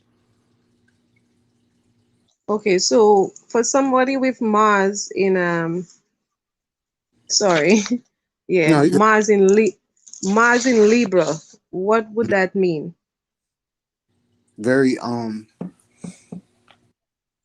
they're very In the 10th house, sorry. in the tenth house. Yeah. Uh, from my perspective, is more so a person who is very direct and working with their partner, because the 10th house is dealing with, in a sense, they'll label as career, things of that nature, but another form of education or teacher. They want to make sure that this experience of the relationship is something that they both learn and grow together, because Libras are the are like the true Geminis in a sense. When I say like the perfect match of twins type thing. Like that's what a Libra is representative. It's like how they say. Also, some will say it's the good side of Scorpio in a sense, as well. The type of relationship that most people need to look at is where Libra is, but also Libra also and tells you what type of issues or karma you're having within that relationship as well. And then since you got Okay. Mars, it's more of a thing, or it's more of how you direct your energy or your focus. You know what I mean? Within that particular sector, which is the 10th house, which is dealing with careers or achievements, your goals, uh, certain occupation, that nature. And then when it comes to it being in Libra, that's dealing with work relationships. So that person who has that Mars 10th house Libra is a person who's very direct about the relationship and their career. If their partner doesn't fit their career in a sense, they're not really going to be um too enthusiastic about it. But however, they have a undying, I don't even say undying, but an unresting energy that is going to always be towards them. They can't really work best without their partner, even though they can in certain parts, but they're also very excuse me, they're also very unbalanced when it comes to of what they need to do in that field of their occupation. And then their occupation is, in a sense, these are the individuals who have, how you say, uh, work husbands and work wives most of the time, or a lot of partners in their own personal business or in other people's business. That's what I feel with that is. Okay. And my other question is, when you do the birth for me, like if I when I do my birth chart and my natal chart, right? Hmm. There's some there's some um titles in the chats that I have not been familiar with. For example, a true node, a P fortune, a vertex, an east point. These are new terms to me. I have never seen those in a chat before, but I did my chat 2 days ago. I wanted to do it again, and these words showed up in the thing that I use Hmm. to get that reading. But this one is more of the verdict system. Hmm. And theirs is like more like they're close, but they're not close. Like they'll have issues a little bit, but not too much. They are very deep in the way that they do things. It's just that the way that they do the houses, in a sense, it's a little bit more complex because they're giving more of the notion. For me, specific, from my perspective, the way that they set up the squares all through the chart, right? One thing I learned in astrology is that when you have a square, the when you notice what a square is, and it's like basically a lesson or some little bit of issue.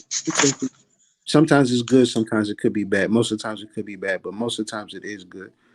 The option is to round the square off, because the whole purpose of your chart is to make it that 360.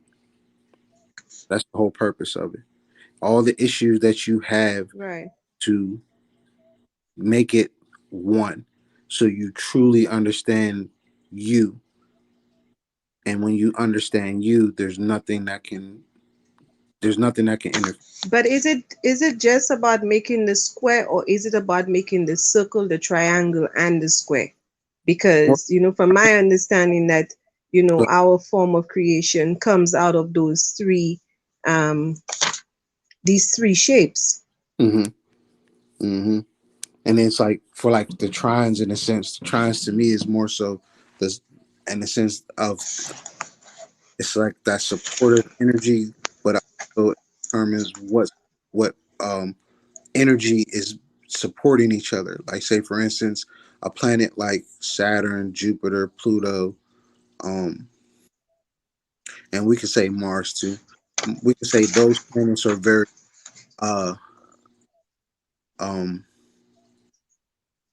I'll keep it in short terms. I'll keep it in short terms. Those planets are what you would consider devilish planets, while the rest of them are light planets in a sense. So it's that constant battle between dark and light type thing. So if a person has a lot of support from Saturn and Jupiter in their chart, and we could say that person is a very deviant person. We could say that. We could So definitely. how would somebody know if where Saturn is in the chart is good or is it bad? Because for me, my Saturn is in Leo. Um, it might be different. It might be just different.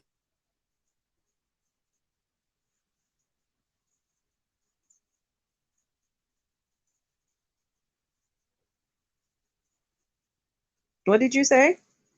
Give me 1 second. 1 second. Oh, okay.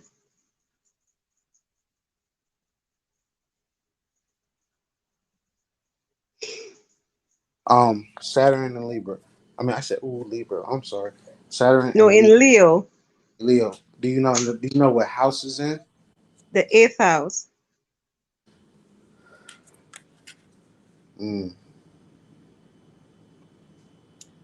All right. So simple. So simple. I'm gonna give a simple explanation. So Okay. again, we'll take Saturn as how you say your structure. All right. Saturn represents your structure. Then you have Leo, which represents your expressive nature. Then you have the eighth house, which is dealing with how you circulate. Hmm. Just to keep it on like a 101 type structure. So you have your structure on the way that you circulate through how you express. Okay. But for me, I'm more expressive by writing than speaking. And this is in the eighth house. Is very that's in the not the spiritual zone. Is it the mental? It's the physical, mental, emotional, physical, emotional, mental. So yeah, it's some more the mental part. So that's more like the mental area for you. Okay. Yeah, so yeah, that's definitely something that most Leos have a problem with. When some of them do, some of them don't, but they're not aware of it. So that part of that Leo part of yourself is where a lot of your creativity and the way that you know, work on that.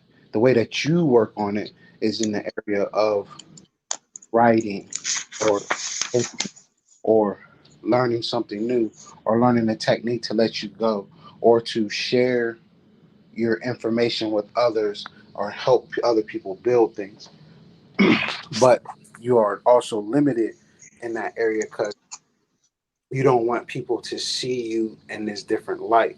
So you have to kind of tame yourself in certain ways to not be so looked at as different, because a lot of people see Leos as, you know, we're individuals, or they have three personalities in a sense.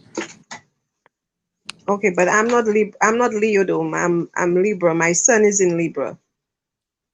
No, My no, no, Saturn is in Leo. no. That's what I'm saying. I'm just describing the Leo Okay. aspects of yourself, because when I Right. talk about astrology, you gotta understand that you're all those signs. All, yeah, yeah. So this is just a Right. area in your life, or in Right. your way of how you structure yourself, that is um more Got of you. The Leo structure. You feel me? So like I'll categorize it in a simple form. Your structure is like a Leo, like a so I'm talking about your and if you want to go deep in your eighth house, that your sun is since Leo rules your sun. I mean, since the sun rules Leo and it's with your Libra, and then your also Leo rules your fifth house. So those particular area, that trifecta right there, is going to give you more insight on the eighth house, the fifth house, on how you express yourself, how you court, things of that nature. And then since you're a Libra, you're how they say a very perfect partner. But some people will take perfect, to a different level. When I say perfect, is meaning that you know what you're looking for, but if things are not going in a certain way, you're going to, how you say, what's that word? You're going to find a way to get people to like you again, in a sense, in certain areas, or to get your partner to like you. But then there's a other part of you that's just like, well, I don't give two cares if my partner don't like me. That's my partner. But at the same time, my partner crosses these pet peeves, because Leos have pet peeves. So there's these pet peeves about you that, if crossed, especially in expression wise, it's a wrap. There ain't no turning back. There ain't nothing going on from. There ain't no, how you say, collect knowledge, because what's going to happen is going to just going to come to you, or karma is going to come to you, and I don't have to do nothing to you, because you're messing with the wrong person. You don't know who's protecting me, and you don't know what I'm dealing with, or you don't know how my mental is, because my mental is not going to be on you no more. Right, right. I've always said that I always feel like I murder people in my mind more than anything else. Yeah, For definitely real. that's For real. definitely a Leo trait.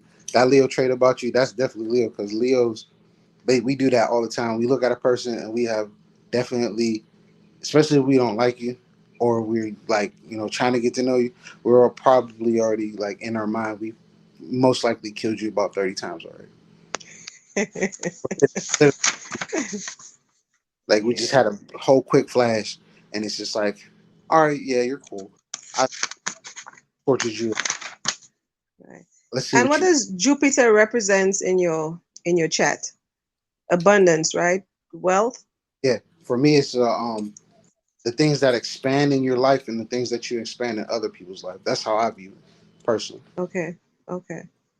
Because for me, Jupiter is in Gemini in the fifth house. Communication is the way to your heart. Mhm. you, you think so? Sometimes I'd rather not have anybody say anything to me at all. True, but But it's you're right, though. I like mental stimulation. I'm high on. If you cannot stimulate me mentally, it's like I don't even have the time. You know. that. So that is so true. So then, like I was saying earlier, yes, Saturn in the eighth house with Leo. Leo's with your sun in the, where your son at? Libra, But what house? the ninth and the 10th. Ninth and tenth house. Hmm? Mm-mm. Mm. So that means, okay. So Saturn, Saturn. So that means you might be a Virgo.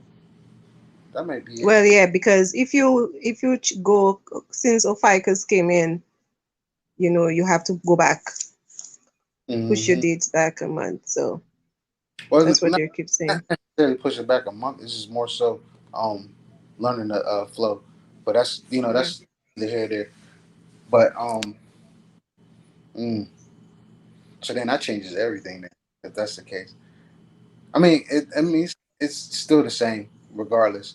But now it's like, if it's in, so that means your son's in the between ninth and tenth. That's what you're telling me. Yeah, but I only have two planets in two houses in my no, I have three planets in two houses in my chat. So my sun, my moon, and Uranus is in two houses in Mm-hmm. my chat. So like the moon is in Sagittarius, but it's in the 12th and the first house. And Uranus is in Scorpio and it's in the 10th and the 11th house. So it makes you wonder if it's the Sagittarius rising, or the Yeah. Ophiuchus Scorpio rising. Well, my it says my rising is Capricorn. Okay. Um, nah, I can't see that. Hold on. I look.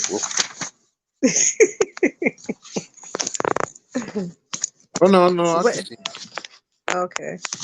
I can see it. More so the Sagittarius. Only reason, because most Sagittarius rising people have that structure from forehead, eyes, nose. They share a lot of what you have. Okay, but it says my moon is in Sagittarius. and that's in the 12th house. So that's just like just a deep place. Like that Yeah. movie, they on the platform on the movie review, that movie called Jupiter Ascending. So Right. simply, it's basically you got moon ascending. You feel me? So instead of Jupiter being there, it's the moon. So you like how you say the moon is something that's very deep with you. And I want to say that's dealing like a lot of the connection with your mother, a lot of the spiritual connection that you have with your mother, or the how you say your relationship, I should say, with your mom was very With on my the grandmother, I have a very deep connection with my grandmother. to your Very, grandma. very, very deep. So it's just yeah, pretty much your mother's line. So that's the and then your father's is more in that eighth house. Your father's line is more in the eighth house. Um, or your relationship with your father is in the eighth house. Like it gives you little hints here and there to your relationship with your father. But as far as for you, the areas that I would love for you to describe will be 3, 5, and what is it? 3, 5, 11. Okay, so the 11th is in Venus. Venus is in Scorpio in the 10th and the 11th house. You might got a Fucus in there, but yeah. Your Venus is probably a Fucus to be honest. Um, hmm. So three.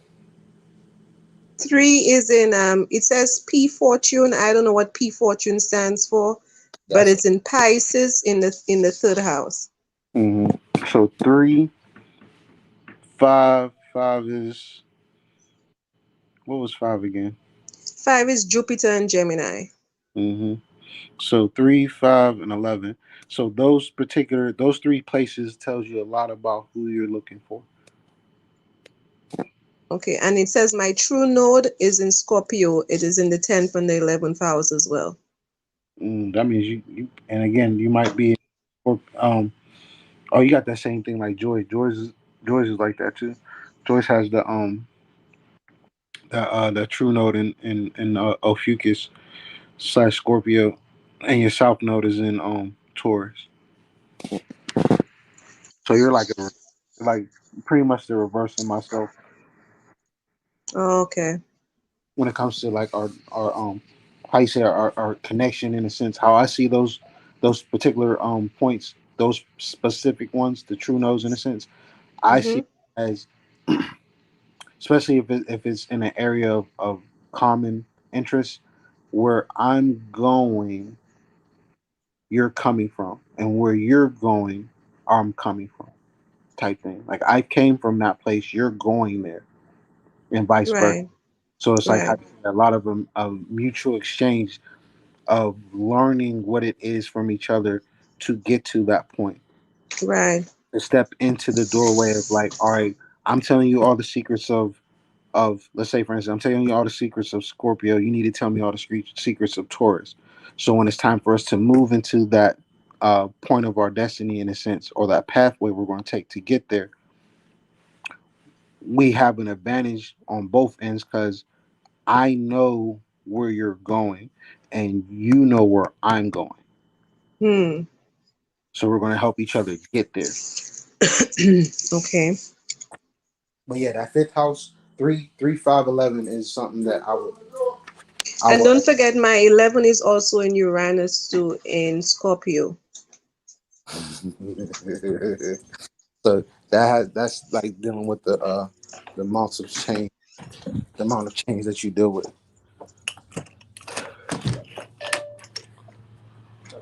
What else? Because Uranus is like the grandfather, right? The father of Saturn.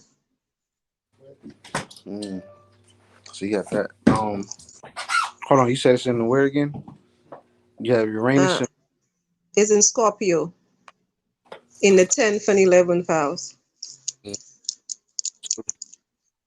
So that's the part that's like, well, no, yeah, it might be in Ophiuchus, but it probably it might not be. But It all depends on where it's at. I gotta look for it for myself because I'm not even going to front no more. Um, I'm trying to Right. visit it, but it's hard.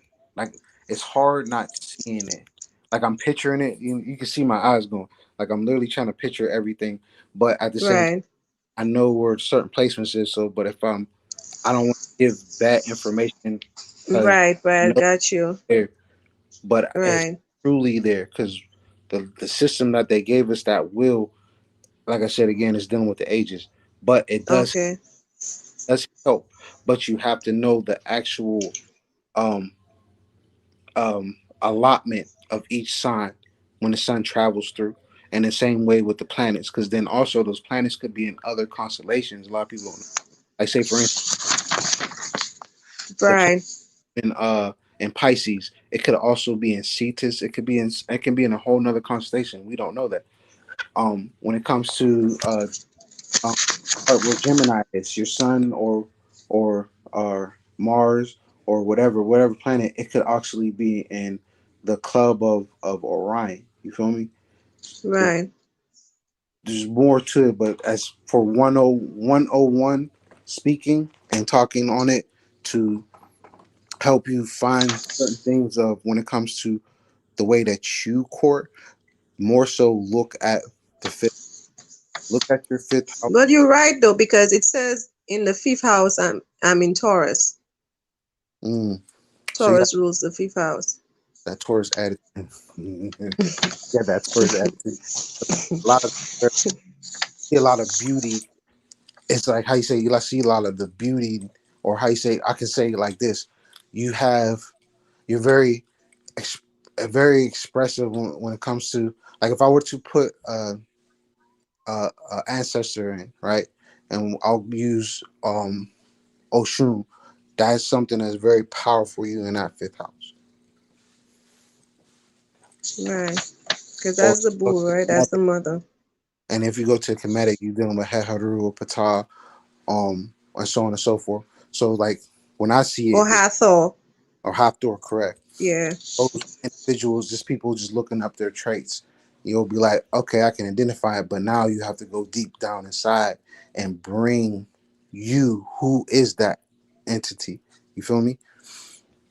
You bring you Right. who is that entity, and you understand your expressiveness, the way that you move about, or how you charm people, how you talk to people, how you get people's interest and to that nature. A lot of that for you is dealing with Oshun, and then if you also have another planet in there, I forgot what planet you said was in there. In which one? Which house? You asked for the third. The third house is Pisces. The fifth house is Taurus. And what was the other one you said? The 10th for the 11th? The 11th house, but It's I'm, Scorpio. I'm asking about the fifth house. Do you have planets in the fifth house? The fifth house? No, the fifth house was Jupiter and Gemini. All right, so and then you also have Taurus too. And then it gives me another position where it says Taurus is also in the fifth house. Because there's two. Oh, just a heads up, everybody. There's Right. a house, and then sometimes there could be none, or it could be one that has three, like Pisces and Virgo. Those ones take up a lot of space, but all the other ones, like they split it to a point like where your Aries is at. Um, Right. Aries, is very small in a sense, but not really. But at the same time, when you look at that part of your chart, you can understand that Aries takes up a bit of one of the houses, but then the houses that's before it, like, and then Taurus will be right there in that same house. So sometimes you might Gotcha. got a connection of three, and if you got a connection Right. of three, who are those ruling planets? Mm-hmm. Pisces is considered Neptune, Aries is Mars, and then Taurus is Venus. So where are those planets at? And that's how you're gonna put the puzzle together. Mm. I see. But also in these chats, right, they also mention that the element emphasis, the modalities, and the hemisphere emphasis and polarities. So, for somebody looking up the both chat, when it comes to the element emphasis, it tells you if the fire is weak, if it's effective, or if it's, it's good. So for me, it's like it says my fire is weak. It says I lack earth. The most effective thing that I have is air, and water is also weak. Not necessarily because you got that strong. You got a Saturn in Leo, so that's a very strong fire. And then it's in the and like it's basically how you say 12, 1, 2, 3, and 2, 2, 3 o'clock era. 4 o'clock era. So that the sun is still coming to a relaxing state. You feel me? That's just like using like how I do it with a clockwise system. So it's like knowing how the day goes. The sun rises at, say, for instance, 7 o'clock in the morning, ends at, let's say, 8 or something like that, right? So depending on the time of the day, that's where it's like a lot of energy, and in that specific area of the eighth and ninth house, that's a very strong energy flux. So when it comes to that fire, in a sense, even though fire, to me, fire signs are actually water signs.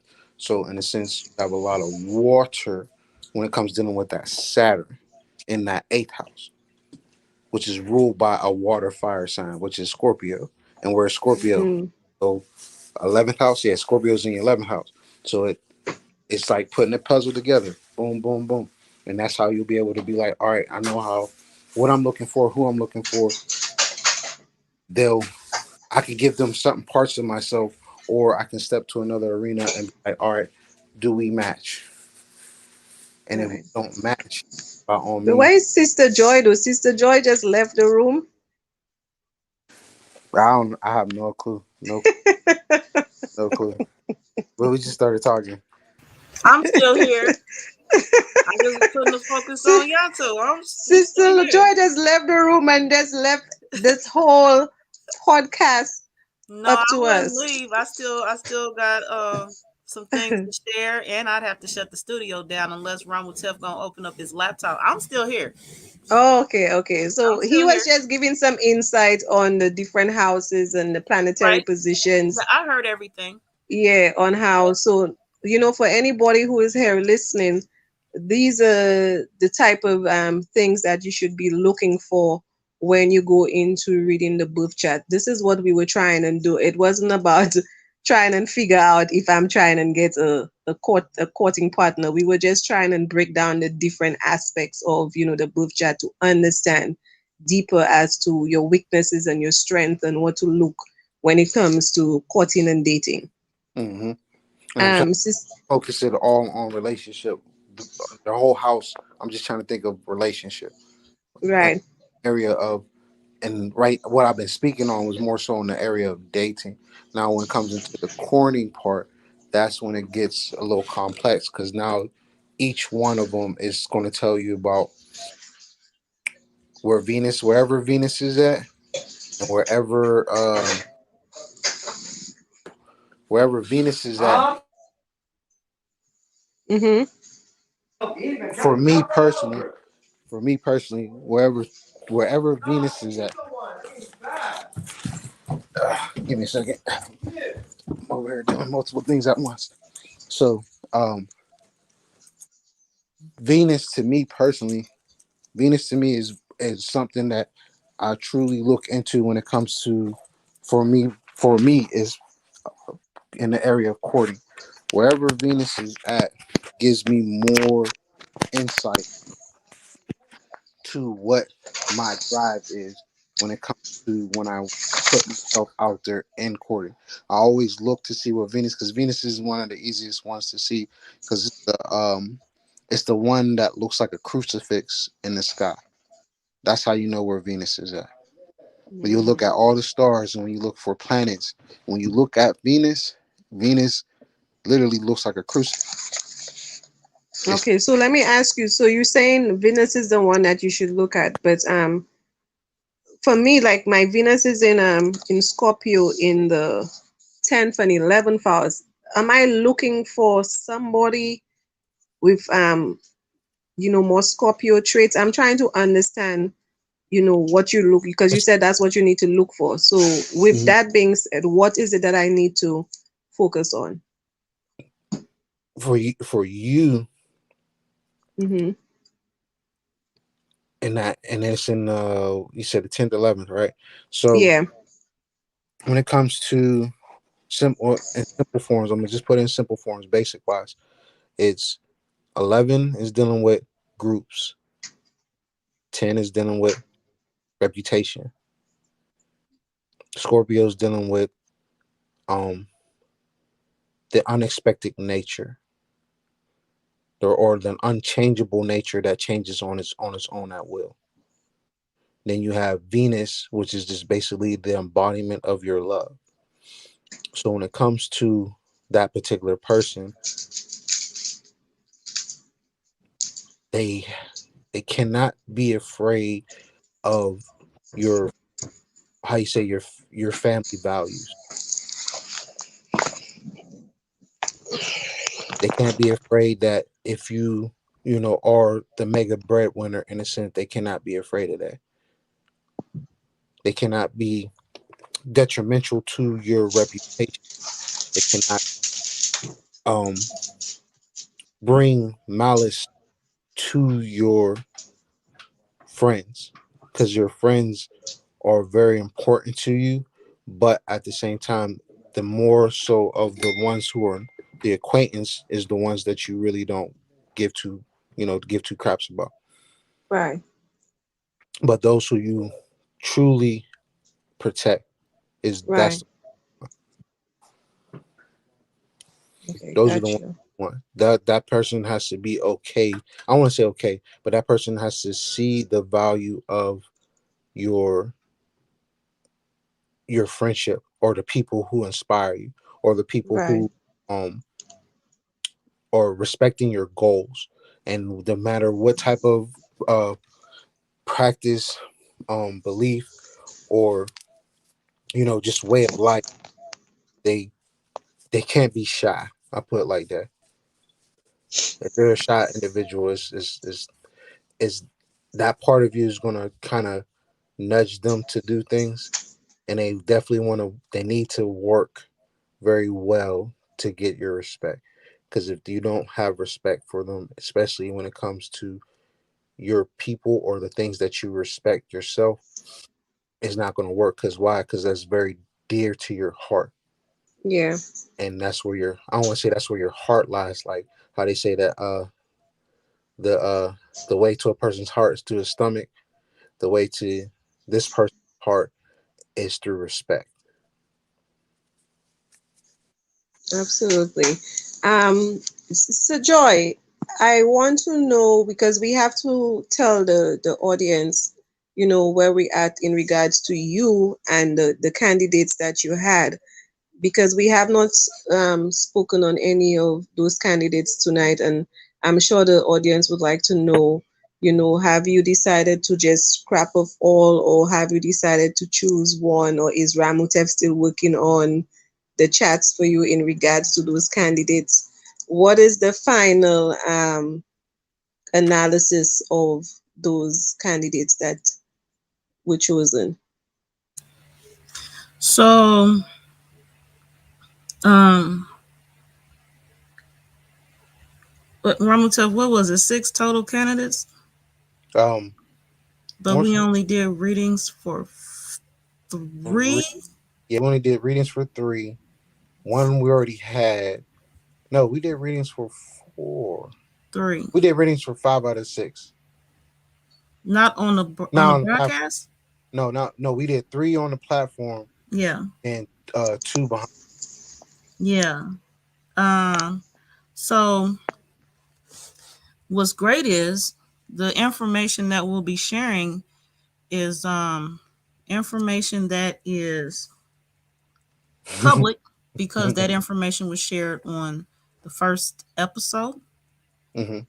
and the results come from those 3 candidates that were publicly shared.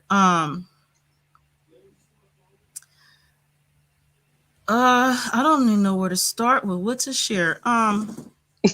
Oh, this was what I was gonna say. This is what I was gonna say. But before I get there, because Cherie Reed is like, oh, what's going You on? see What's the that? That's why I result? was cracking up. This what's up, because when we were preparing for this series, and we were talking, and I was somewhere else. So the panel, a couple of the panel members, I think Belle was one. She was like, who it was, I'm paraphrasing. They was like, hold on. So you're telling us that we're going to go through all this this filtering process just for you to not pick anybody because you don't think nobody will make the cut. Like my position was, yeah, they might get through Ramutef. They will get through to the elders. They will get through to the panel, like Sister Belle and Sister Nuke, Sister Nook. and Sister Salima, matriarch Salima. And I was like, no, what I'm saying is, after y'all do all of that, I got my own filtering process. I don't know if somebody will make that cut. And so in the so I looked at myself. I was like, hold on, I can't be presenting the information like that to the panel because they'll be like, well, what's the use? So yeah, there was a recent, I think it had to be in episode 2. We were all talking, and Belle was assisting me with maybe she didn't know, but Belle was assisting me with learning how to not be, what was that word? It was something like flexible, negotiable with the relationships, not to give in, because Sister Nuke was here as well. So and actually we were looking at myself and things that I had to offer, and where I need to be maybe a little bit more lenient, because I do got some hard corners a man would have to turn, some rough edges that I would not allow to be smoothed out, et cetera, et cetera. And then I also wanted to hear the opinion of the panel, which I did on the first episode with the 3 candidates, but also knowing that I needed to make my own decision. And the platform and the audience only heard partial of the readings. I heard the full entire readings behind the scenes. And so with all of that being said, and knowing what I know, I decided to go with candidate number 1. Do we need to look at candidate number 1's results from the reading we shared on the broadcast, or nah? It's up to you. Look at Sister Belle's face. She like, huh? She said, huh? Took the glasses off too. Oh. She said, what do you mean? Because she was like, hold on. She said, Sister Joy don't need no man. I'm actually going back to my notes to investigate the candidate number 1. Candidate number 1. She was with every candidate. She was like, nope, Sister Joy don't need none of that in her life. Nope. I truly hope I have these notes in this book, because I really, hold on. And again, really to tell y'all what's up for real, what we did share was for definitely entertainment purposes. The parts of the charts we shared, it was for entertainment purposes. Again, I heard the full reading. So yes. Oh, I don't have that screen up. So yes, I with Belle, Sister Belle, flipping up pages. She's like, hold up. I'm trying to find my notes because I really need to go back to candidate number 1 to make sure that PowerPoint. And then I know also the candidate number 1 has been introduced to the panelists that know him. Ramutef Queb was in that. It was this what you call it, spur of the moment impromptu meeting. Ramutef Queb was there, and Sister Nuke was there. Mother Matriarch Salima Ellis is aware. I don't think she knows she's aware, but she's aware. And here we go. Candidate number 1, the results. Let me grab this presentation mode. Candidate number 1, strengths, is a good talker. Hold on, where I'm at. Hey, go on, Joy Allen, where we at? There we go. Strengths for candidate number 1, a good talker, a great communicator sometimes, and I agree with that. A great thinker, and a procrastinator. Now, when I spoke on I've spoken on the Joy Allen is Dating Now series in preparation for this series and promotion for this series. I do despise procrastinators, But I found that even though candidate number one has self-admitted procrastination, and also procrastination is in his chart, procrastination on the level of how he has it is so minor compared to my experiences of procrastination that to me, procrastination is not even a trial of his. And I know Sister Bell compared her, she shared her level of procrastination as well as an example of comparing the two.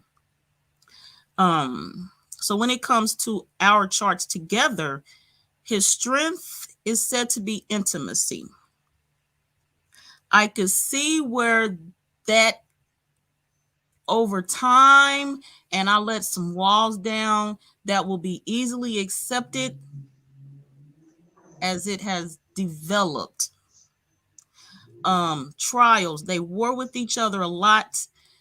Actually, I would say from what I know and I've experienced, the war that is spoken of here, because when it comes to birth chart readings, natal readings, as I mentioned when El Moore read my chart and I read charts and Ramutev's reading of charts, Siba Kepper Patah reads charts and has read for me, it's all about interpretation. So when Sister Bell earlier was speaking on communication and people not knowing or hearing what they're saying when they're using these words, birth charts are the same. So this war, as my interpretation is from knowing and looking further into candidate one, the war is just the unknowing, what some would call the getting to know each other.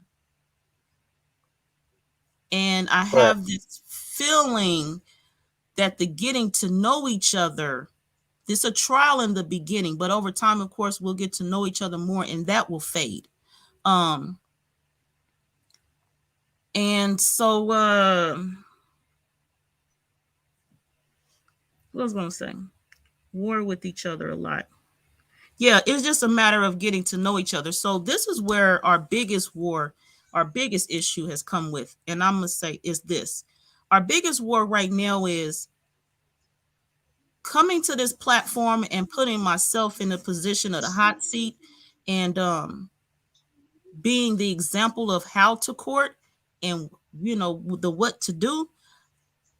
I'd say it was a little uneven doing that because the candidates have come forth wanting to court Joy Allen. Joy Allen is an aspect of me that some see as primary me, as the only me. I am before Joy Allen, I am Tisha Nicole. So when he met the Tisha Nicole in person, like up front, he's like, hold on. I think he's more like, where's Joy? So the conflict is knowing like, hold on, Joy, but you got Tisha too. So in his world right now, he's a polygamist because he's a polygamist courting. He has two women. He has Tisha and he has Joy. Now, so I would, from my interpretation and in the not the outside looking in, but on the playing field, I'd say that's where the issue is at, and over time, it will take care of itself. He attempts to be too strong with her is another trial. Sister Joy. Yes. Let's not assume that things are gonna pan out because you just said over time it's gonna work itself out. Mm-hmm. You gotta be more defined in knowing what both of y'all really, expecting and working on in this union.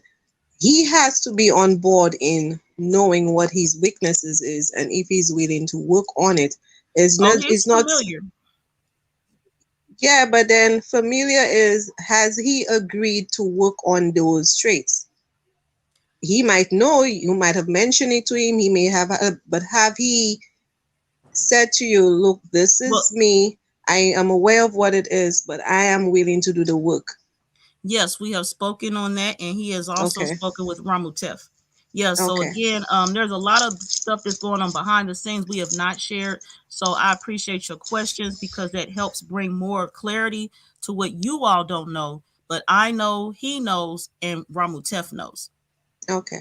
Yes. So yes, all that's been taken care of, and much, much more. So again, if another question is present, let me know. I'll answer it. And plus, I'm really kind of being brief. I'm not sure how much y'all want to know or what I'm expected to share. So I'm just being general as possible. And if there's any questions in the comment section in the audience as well, No, the reason I'm sorry, my reason for mhm, asking these questions is because remember, we are also, although it's about you in the hot seat, we are also offering tools and resources to the audience. mhm, So, in doing so, we gotta have some clarification on how, they're gonna go about, identifying or knowing what exactly it is they need to be looking for in between, the two lines. And the other thing that I wanted to say is you said that he's in a polygamy relationship with Joy and Trish, but you must also remember you still have a third aspect to you because remember um you were a trilateral um being. So you have the great I am that mhm. you always have to keep back, that is gonna be the overlay of Trish and Joy. So hopefully Yeah, you don't have to bring out the great I am mhm, during this yeah. thing We because talked the about great that. I am is a ball of chaos. Yes, we've talked about that as well. And Ramutef has It, in the meeting with the three of us, Ramutef has addressed the my I am as well. Um, right. the I am I've not brought to the platform. I'm just bringing the aspects that the audiences may be aware of. And some of the audience don't even know why I'm talking about Atisha Nicole. That's my government name. Some people think my name is Joy Allen still. So some people, when I said Tisha, they didn't even know who I was talking about actually. So they probably cut the broadcast and ran and said, "Oh, she says she wasn't gonna be in a polygamous, but she is because there's another girl named Tish." You know what I mean? Some Yeah. people think my name is Joy Allen. I'm telling you, it's something else. Um, I don't care how many times I've said it. I don't care how many of my official, so-called official documents I've shared on live broadcast. Some people just really, my name is Joy Allen to them. Mhm. Um, he attempts to be too strong with her. That's a trial. Ramotef, is this where you were saying that like he attempts to prove himself too much, too strong, Correct. coming at me? Correct. Okay. Could you speak on that? So it's like I say with him being. Hold on, let me pull up this stuff real quick. Okay. 1 second. And then there was also the instigator trial. And I know Ramotef spoke about it between the instigator side of him with our charts together and him attempting to be too strong with me and that war word up there Mm-hmm. is about him provoking the physical like violent side of me. Mm-hmm. Mhm. Mm-hmm. Mm-hmm. Mhm. Because I don't know. It's like how you say it's the part of um. I'm about to give out. About to give out a secret.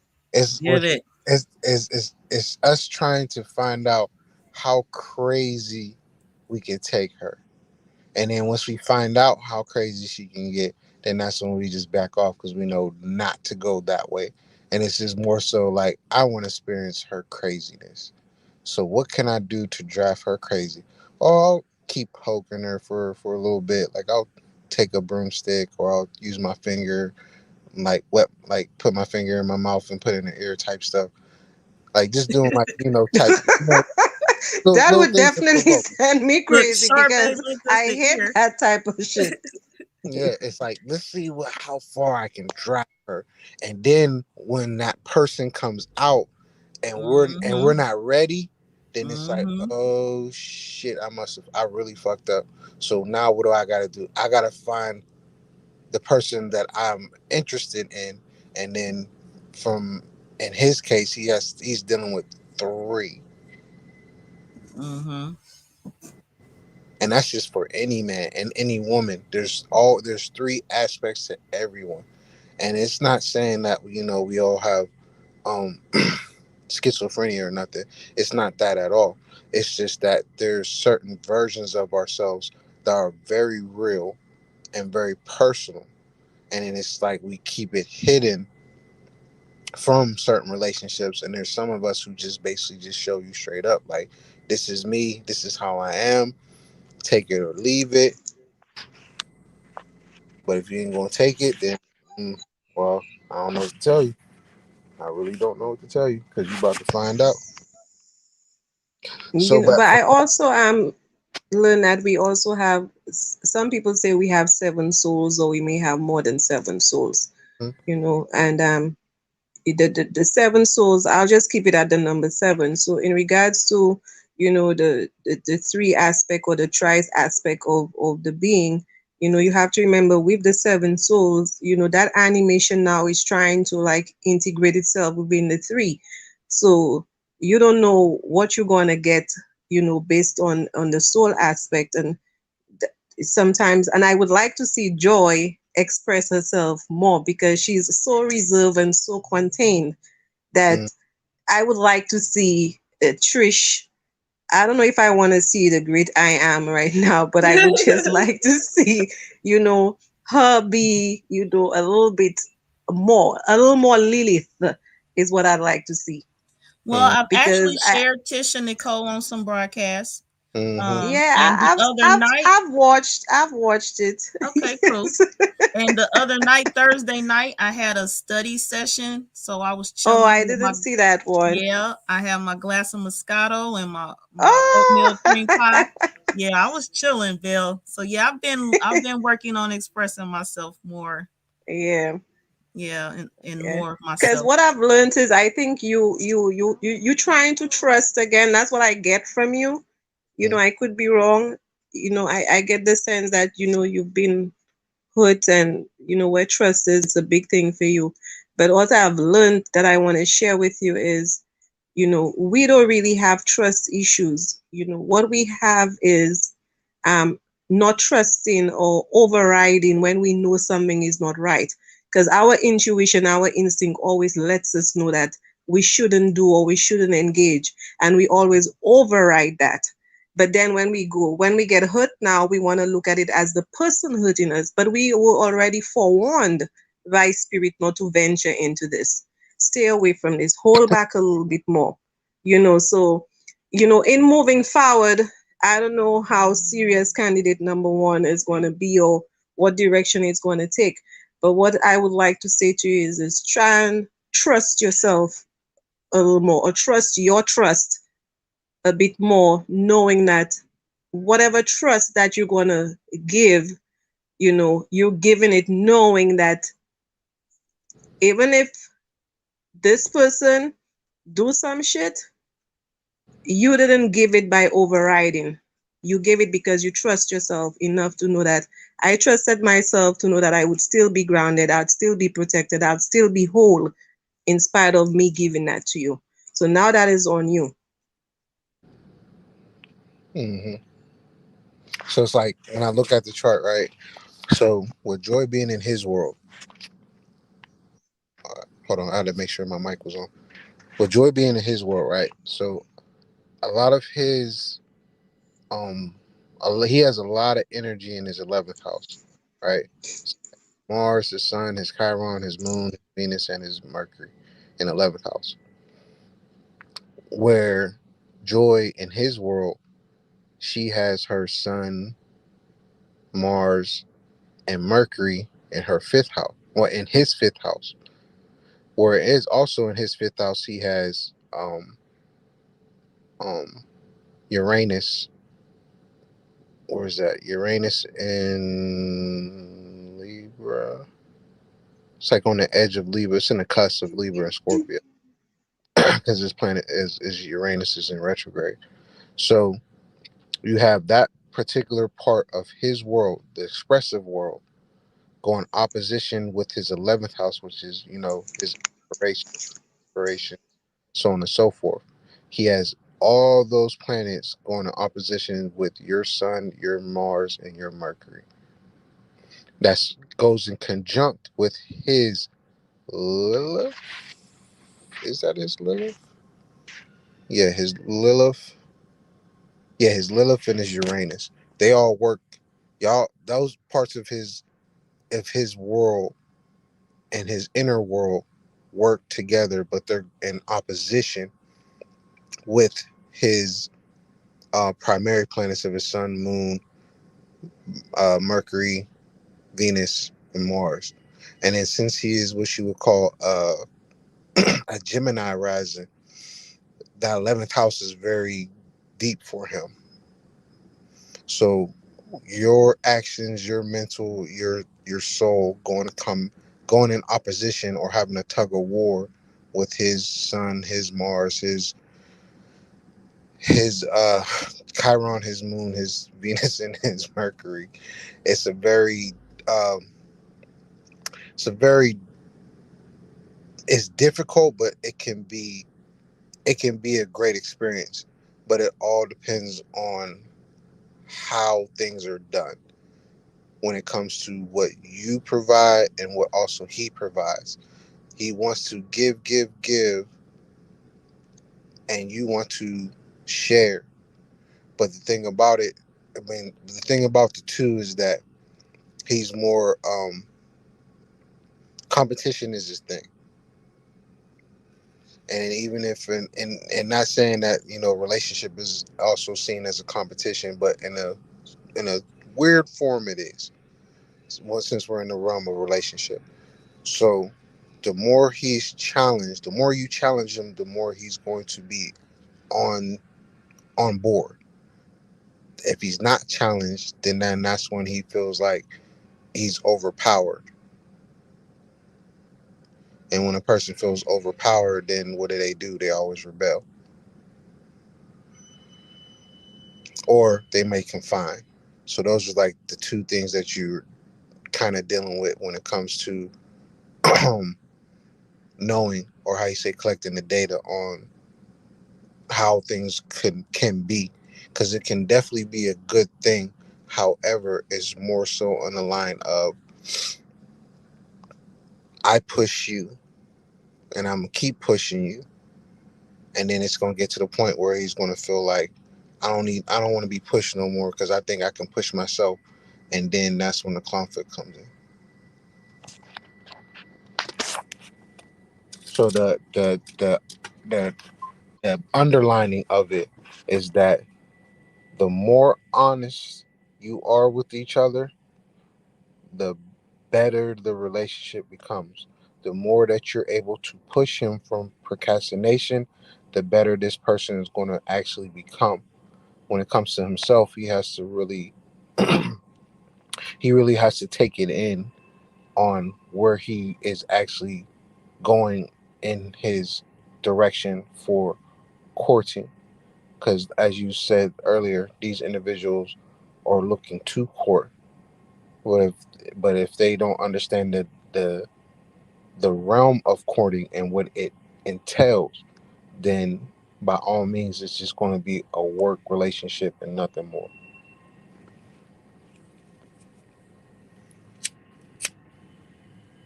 So she should not challenge him.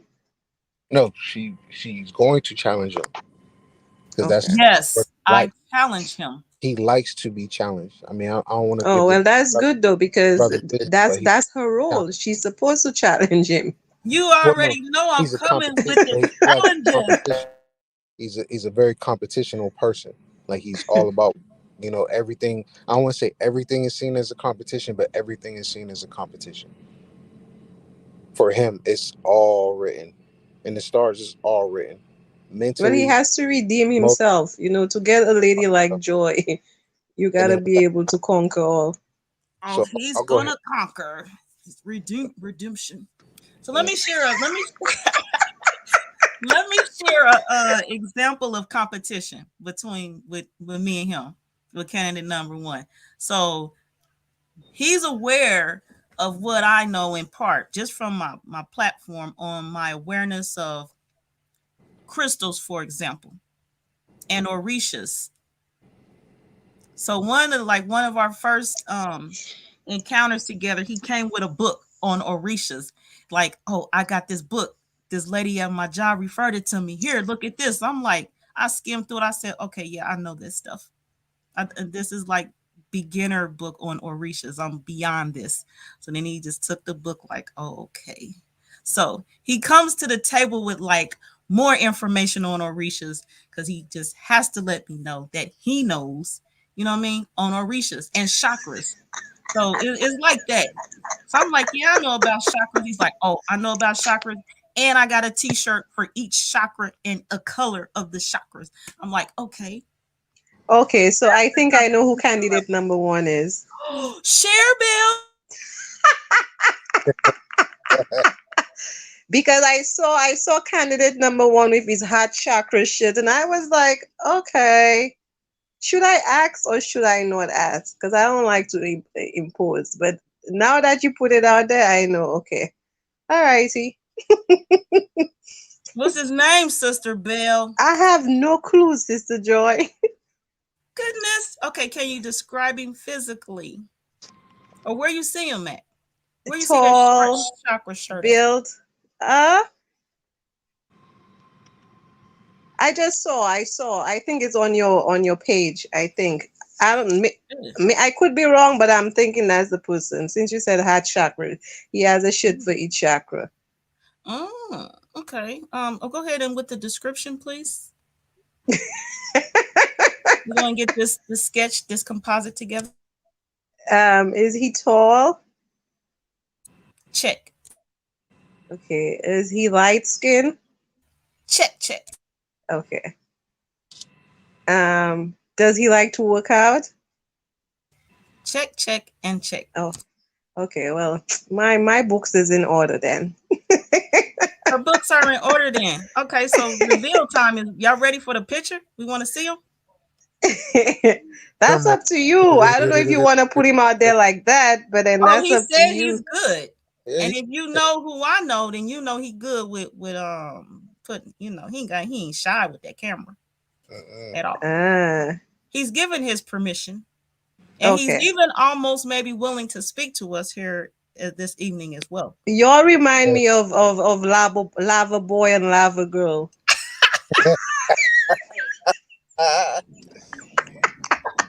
Yes!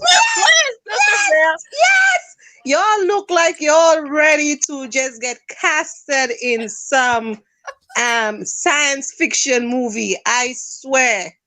I was like, okay. Look at Sister Joy looking like Black Panther, on the flip side. Yeah. Yeah. Yep. He better not fuck up. He better not fuck up. That's all I have to say. Fuck up, she said. He better not fuck up. Hear you. Because we're not dealing with these sort of energies on the physical no more. We're dealing with it on the spiritual. We are tired of having to go fix our hearts with a needle and a thread. We're gonna go back way deeper than that to deal with that. Right.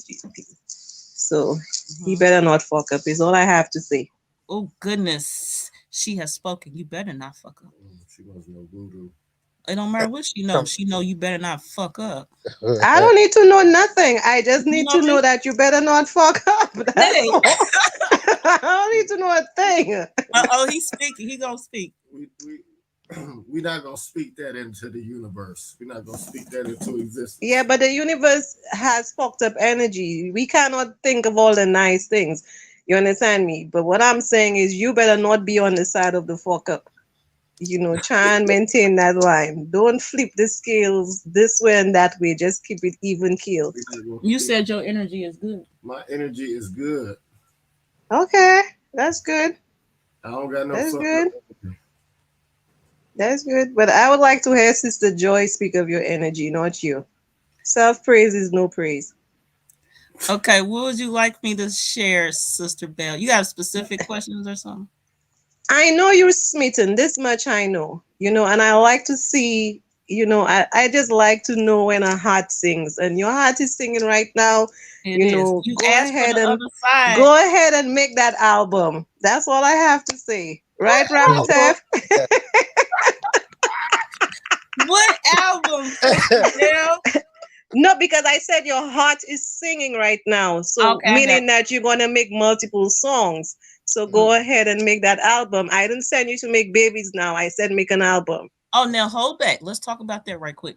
Now, for the record, if somebody didn't, hey, I put this out here publicly. So anybody who's new and you need to know, from where I'm from, in a world where I had a hysterectomy on this avatar, I do not have any children anymore coming from this avatar.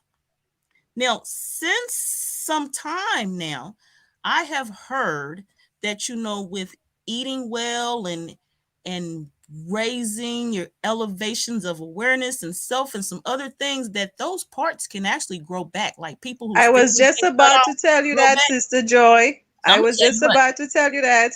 I'm gonna tell because y'all. I know of an individual who had a hysterectomy and did get pregnant, but the pregnancy went into her tube. Yeah, I don't have them. She's got the whole womb thing. I don't even have to use it. I got a question. So hold on, right quick. Hold on. Shut up. So I'm gonna go back to this as my disclaimer.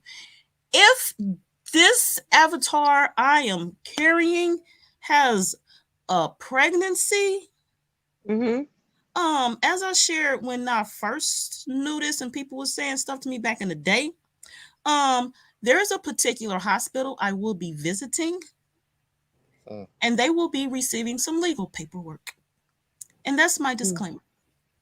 So, Ramlatef, you were going to share. So, I got a question for both of y'all. Who? Both of y'all. Me and Sister Bell. You and. I'm not in the hot seat. Yeah, no. Well, I didn't know. Yeah. Okay, go ahead. So, I'm gonna ask. Hold on, right quick, because Sister Bell had asked me to speak on his energy, so we hadn't did that yet. Okay. Yeah. So, what would you like to know, Sister Bell? No, I'm just saying that you should tell us about his energy because you're the one on the receiving end of that transmission. So any part? No, what do you think? Just give us an overall, breakdown of what the type of energy that you get from him, his vibe. Okay, so from him, initially, I received the energy of I want to say acceptance, but it's not that. It's like ready to receive me. Ready to let me in. Ready for us to know each other. Ready, just like the door is open. He's just like arms out. You know what I mean? I don't know how to say it because it's energy, and me and English sometimes. There is this, like, he presented himself as like, I am here. That's what I'm going to stick to right now. He presented himself in the I am here for you. And so being at that time, being where I was at in life, I was like, Sister Bell, okay. You know what I mean? I was like, okay. And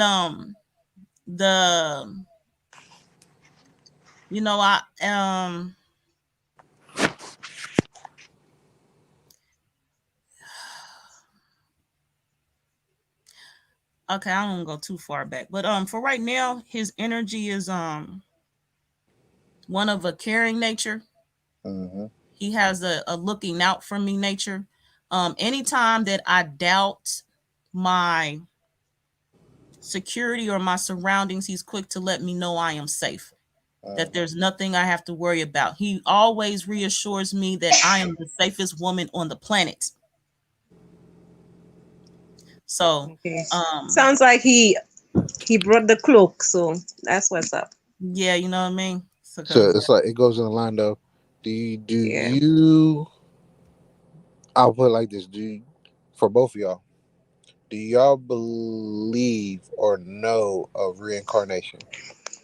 I do. And Me he too. hold on. Let me hold on, y'all, because he's over across the Hmm. water. What's Hmm. your I know about reincarnation, and I always get the feeling of deja vu, like I've been here before. Mhm.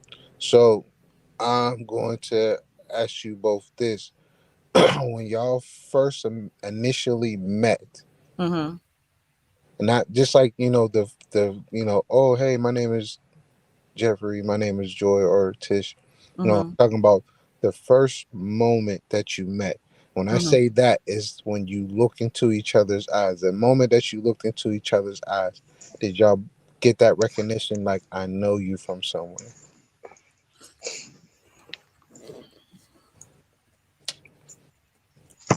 You want who going first? You go first. Okay, so for me, I went my answer was forming in another way, but then Ramutep put the physical out there. Jeffrey and I first met in text. Um, actually, I was managing the ticket portion of the Detroit event that I came to in March. So from the initial contact in the text, I felt him. And from the power of that initial contact, the feeling of him, I saw, and I had shared this with him already also. His ticket issue, I saw it through to the end and above and beyond. It was like I had to do this for him. Mm-hmm. I had to just his like in customer service, his case was like high priority. Everybody else's case to do with that event was like on the standard neutral level. So from immediate like responding to him, his case level elevated. And it was like I had to see it through. I didn't know why, but now looking back on it looking at it from where I'm at now, and I will see it different in the future. But for right now, he had to be at that event. It was just what had to be. So as Sister Bell mentioned earlier, the energy that comes through us that speaks and acts on our behalf, that's what I feel had happened in that moment, because I immediately treated him different. He got like VIP treatment above everyone else that had issues with that event that I was managing. Whatever the issue was, if it was tables, chairs, decorations, his was on elevation mode. Now, when we first made eye contact, was at the event, and there was a connection. It was the and I really I had to, being a guest speaker and managing the event, I had to work on my concentration levels, because he was in my sights for real, for sure. And at some point I thought it was his attention to my ginger lemonade. I was like, wow, he just owned it. But it was so much more than that. So that is what I have to share so far in brief. Okay, but Sister Joy, you do realize that the event was you, right? And not anything else. The only event that was happening on that day was you. Exactly. And his ticket was his way of letting you know, you know, I'm here. Yeah, You and the know, thing is, before the initial contact on the management of the ticket, he did not even know me. He became aware of me in that message. that's what you're saying. That's what I'm You, saying yeah, in this in this physical reality, avatar. you Yes, believe or you're yes. telling yourself he didn't know you, but he knows you. He knows This me. is this is why it's all about frequency.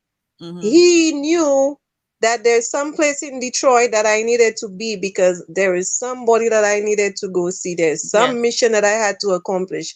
Mm-hmm. And that's why Ramutep probably asked the question, do y'all think y'all believe in reincarnation? Yeah. Because there's a series on Netflix called Dark, right? Mm. And when you look at this series, it shows you how, parallel worlds collide, and how people in this world have lived in other worlds, and, what interaction that they've had.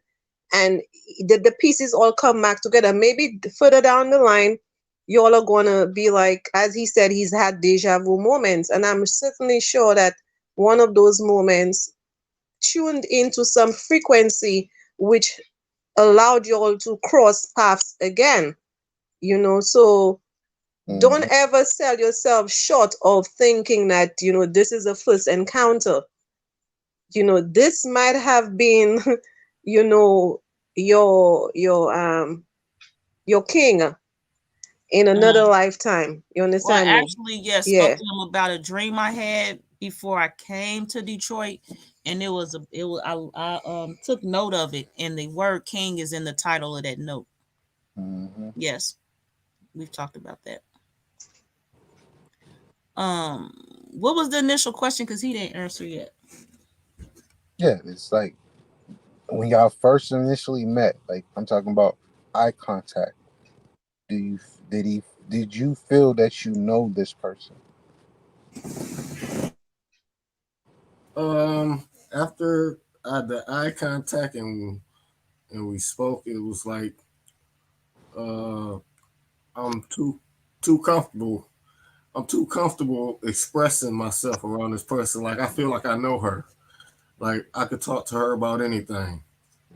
Mhm. Like I feel like I already know her.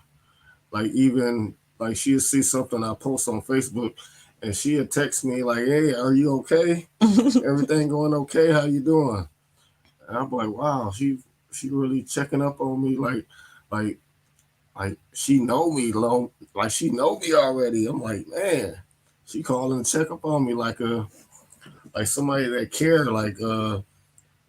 And I'm like, man, we got this vibe, and just we talk on the phone. She called me and we talk on the phone, and I'm like, I don't even know you, but I know you. If I feel like I know you, like we talking on the phone, like we best friends. I Mhm. was like, oh my god, the comfort level was like right there instantaneously. Like I'm like, man, oh my god. So I'm gonna give y'all some insight a little bit. So one thing I can say that y'all both need to work on is trauma from past relationships. Do not Yes. bring that to anything moving forward. It can be talked about, discussed, solved, but do not bring the actions to it Yes. because the actions is what's going to bring it into what is called a oneness, meaning that is that the whole union becomes one-sided in either or favor. And that's going back to when I was talking about, your sun sign. Both of y'all sun signs are in a sense opposites of each other because of the placements in either world. For you being in his world is the fifth versus the 11th house, and then in reverse it is in reverse it will be different, where he becomes he is more, a lot of his planetary alignment is in your 10th house, going against your natal Mercury and Mars. No, yeah, your natal Mercury and Mars. Oh, sorry. Because and then it's so funny because like the whole Uranus thing, his Uranus is always going to be conjunct, and his Lilith is always going to be conjunct with your Mars and Mercury. But when you're in his world, it's a little different. So it's like a sign, like you in his world is opposites attract. Him in your world is more so his Neptune, in a sense. His Neptune is more so in line with your um a lot of your fifth house characteristics, which is just basically your sun, Venus, your Neptune, and your North Node. So a lot of what he has, especially when it comes on a philosophical approach, is definitely shown in physicality or in the way he expresses it, and it's something that you enjoy and learn because it's something that's pulling you towards more towards your North Node. However, that that that big spread that he has like a six part spread when it comes to dealing with, like I was saying, his Mercury, Venus, Moon, Chiron, Sun, and Mars. Like that's a very powerful thing, and it's a very great characteristics. However, his I want to say Venus, yeah, his Venus and his Mercury is actually in Taurus, but that's where a lot of that um I say the great qualities of him, and especially in the fields of occupations, and that's something that you truly work for.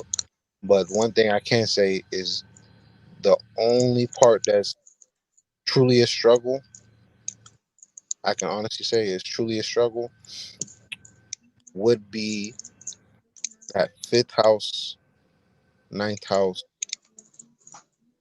and third house. When it comes to him being in your in reverse, it'll be more so 11th, 5th,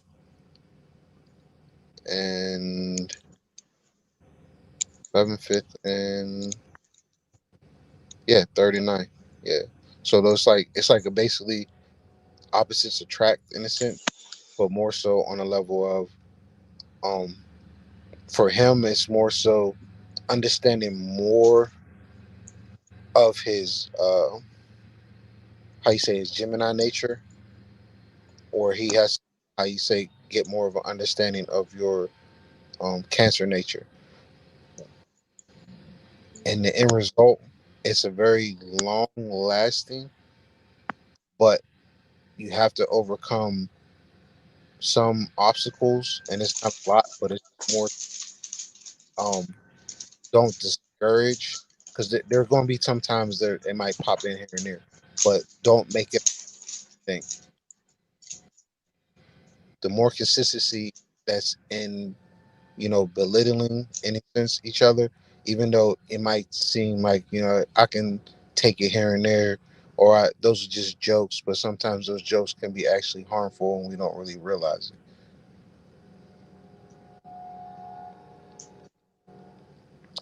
Don't be Um, so pushy, but yet, be acceptive. Be acceptive. Both of y'all have to be not so pushy.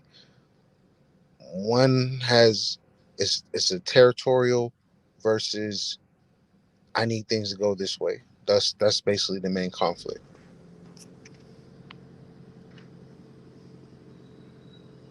Or yeah, now I got the screen back up. I didn't see your hands up. Go ahead. My yeah. apologies. Um, I don't know if we want to dive so deep into what they should and shouldn't do, but the one thing that I want to speak on of what you spoke on is when it comes to trauma of past relationships, you said that they should not Bring it in. bring it in. Mhm. But trauma is something that's there until you address it and you heal from it. And I don't know how far or how deeply or what progress has been made in terms of addressing the trauma of the past. And one of the ways that I know that people have to address um, past relationship trauma is by being transparent and by being honest about it. It's one thing, to me, the only way you could act it out in a relationship is if you are not transparent and if you're not honest with yourself.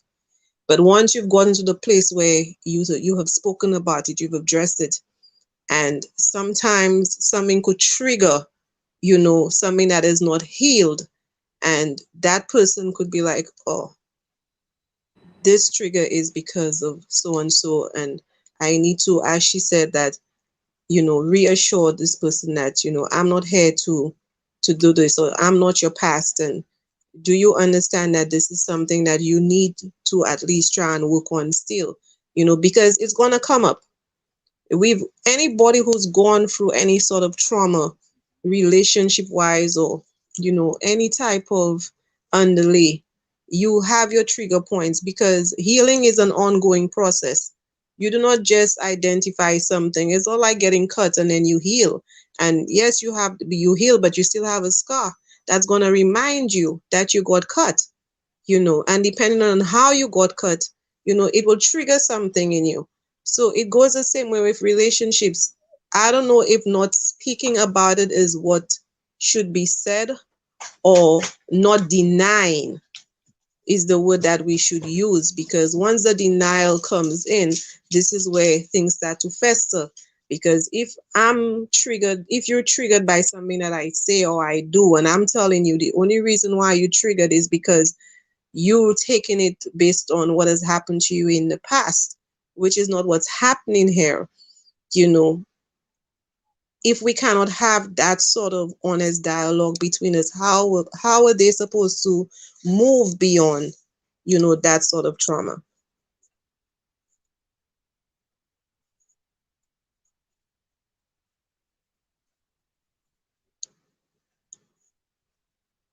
Hello? I'm here. Oh, Ramutev? Ramutel, right? Ramutel. Okay. Okay. Wow. Ramutel. My apologies, I missed that last part. Oh, I said that if they're not honest with each other about, the triggers, and about why they feel triggered, how are they supposed to move past, or even continue the process of healing of the past relationship trauma? Things don't just go away because you choose not to talk about it. And I've learned that not speaking about certain things can also fester a bigger infestation in your life. So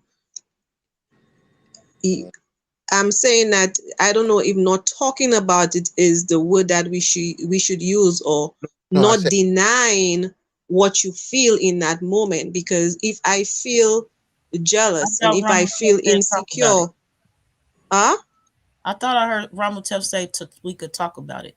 yes, yeah, I said they can talk about it, you know, mm-hmm, speak on it, he'll not matter, but do not bring it to the union. So examples, there's three examples that I learned myself recently. Three examples. Um,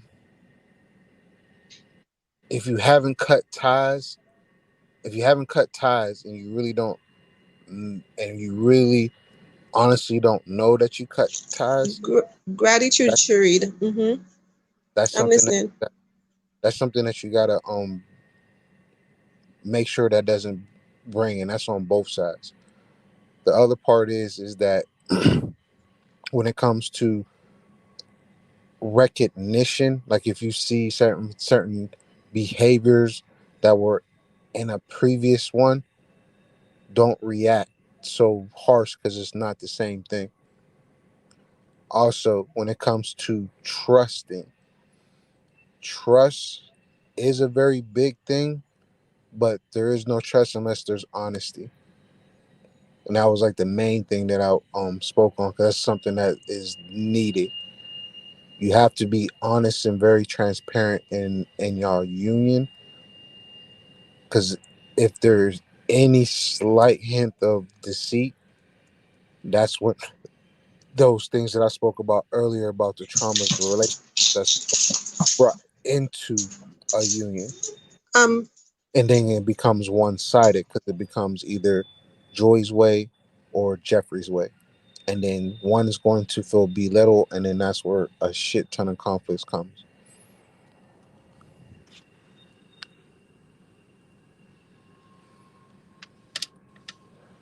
That's one thing I could really say just by reading it all, and then just looking at my own personal interpretations. It's just more so it's the with you being in his world, it's the case of how you say opposites attract. And the other world, him and your world, is just more so, if you're going to build with me, build. If not, then don't waste my time.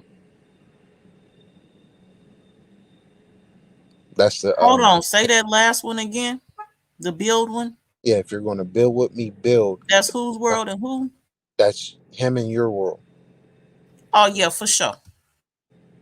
Then don't waste my time. That's the whole, the how you say, the comparisons of the chart. So like for instance, um Joy has more of a feminine mind, but very masculine in her outer world, where Jeffrey has the same type of setup. He is very masculine at his outside world. However,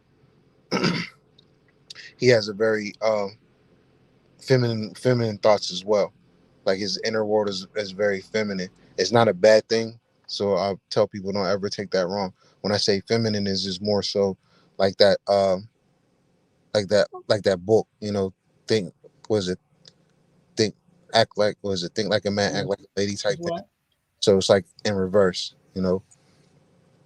Think like a lady, act like a man. That's Steve, that's the case. Where Joyce is, think like a lady, act like a man. So that's the flip side, or like the double sided coin for this y'all two particular charts when it comes to that chakra parts. In a sense, I go from feminine chakras, or starting with Cancer, going all the way to Sagittarius. Masculine is Capricorn, going all the way to Gemini. So in Jeffrey's case, he has Gemini rising, and then Cancer all the way to Sagittarius rising. So that's all, starting off masculine body, but on his inner thoughts is very feminine in the chakras. On his inner world, on his outer world is very masculine chakras. If that makes sense. Okay. And then like in your case, Joy, feminine body, feminine chakras going straight up to um, a masculine chakra, which is Capricorn. And then from Capricorn all the way back over, your outer world is very masculine. Mm-hmm. Putting those two together, it's like um where I lack, you have support, and vice versa. Mm-hmm. That's what it's entailing to me. Where I lack, I know I have your support, or you have the capability to support me in this manner, because we're basically, how you say, the same. It's just that he's the masculine body, or you're the feminine body, and then the thinking or the placement of your inner world and outer world is pretty much the same.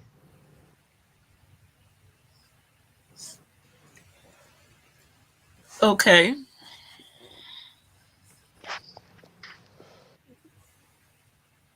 And then y'all both got that Pluto Venus thing.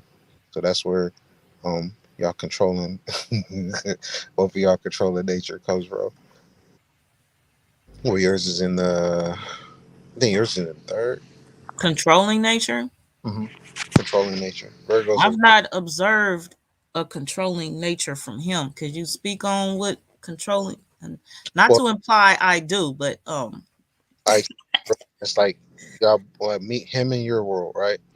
Y'all both mhm, have y'all. Well, he has that Saturn and Jupiter there, where and Pluto, where you have Pluto and Uranus there. You feel me? So in that third house, communication is a very big. Um, I don't want to say who could talk over who, or who can take, or who's going to take turns, but y'all value each other's. Definitely value each other's opinions. But when it mhm, comes to um, change, in a sense, that's something that I don't want to say he has a hard time with a little bit, but just a little bit.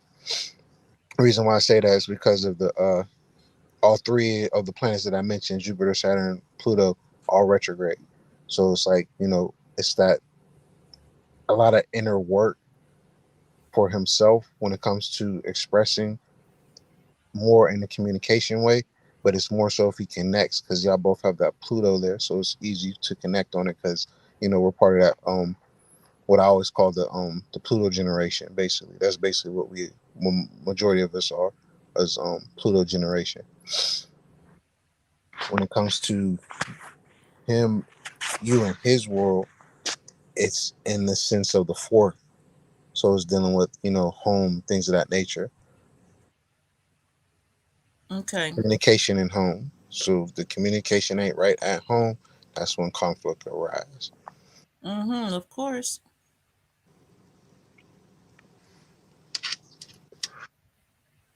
And it's just like the freelancer. It's like the freelancer and the how you say it, freelancer and the um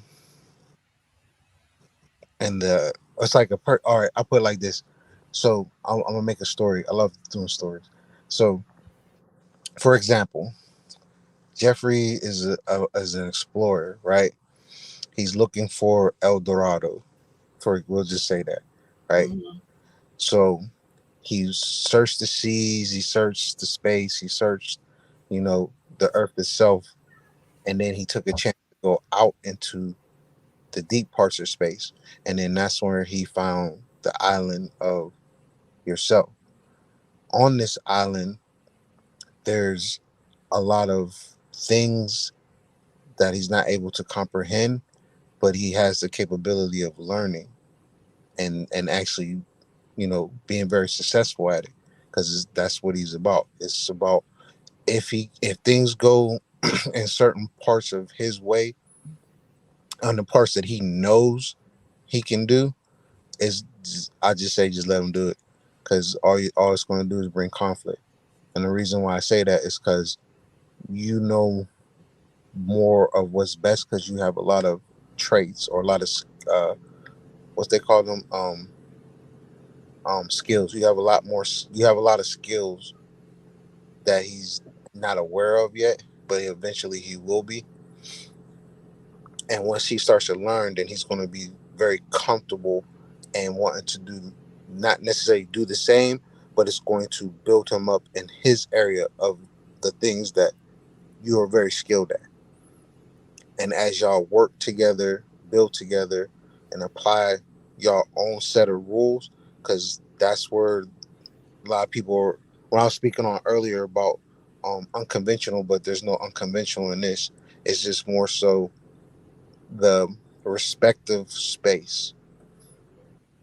He has to understand your nurturing, or you have to understand his competitiveness.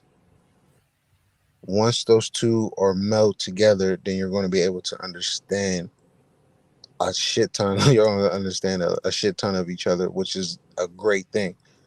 However, never become one-sided, because once it becomes one-sided on either side, either one is going to be very unhappy. Okay.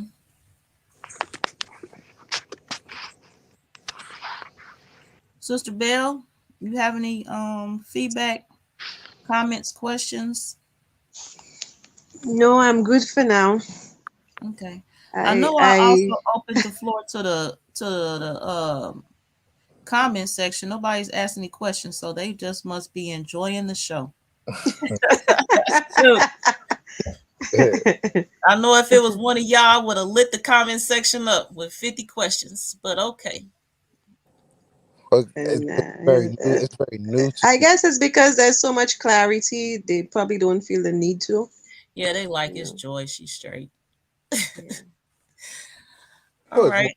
it's more so it's like people have never experienced what synastry is. Okay. Talk to us about what synastry is. That's what we've just been talking about this whole time. Oh What does wow. that look like to the people in brief? What So just happened to to them them, that they experienced? they don't see they don't see the chart. So if I was able to put the chart and start circling and doing all the everything else, then it's, Mm-hmm. oh snap, I see what he's talking about. Mm-hmm. But the more of the conversation goes, for me personally, the conversation more so, um I'm not looking for a reaction, but I'm more so looking for openness. You know what I mean? And the more that it is open, the more that the conversation between y'all two can help venture and find those things that can help shed, how you say, those traumas, because that's something that he has, that he's working on, and his trauma with the type of individuals that he has surrounded himself, the type of figures that inspired him are the ones that he really holds deep to, but there's the ones that he thought were the ones who's going to have his back or be around in his life are the ones that he definitely has. I want to. He probably by now he's probably good, but probably back then it was more so like I got the best. I got to be the best in my. I got to be the best in my clan in a sense. And I'll say it like that for the simple fact of like instead of just saying, "Oh, my group, my posse, my gang." No, no, no, no. It's my clan. The type of clan that I was a part of. I learned a lot when it came to the type of people I tried to talk to, the type of people I dealt, the type of fuck ups that I may and may not have in my life. I may not see it as trauma, but my actions is going to show it. And if I'm not aware of my actions, I'm not aware of my trauma.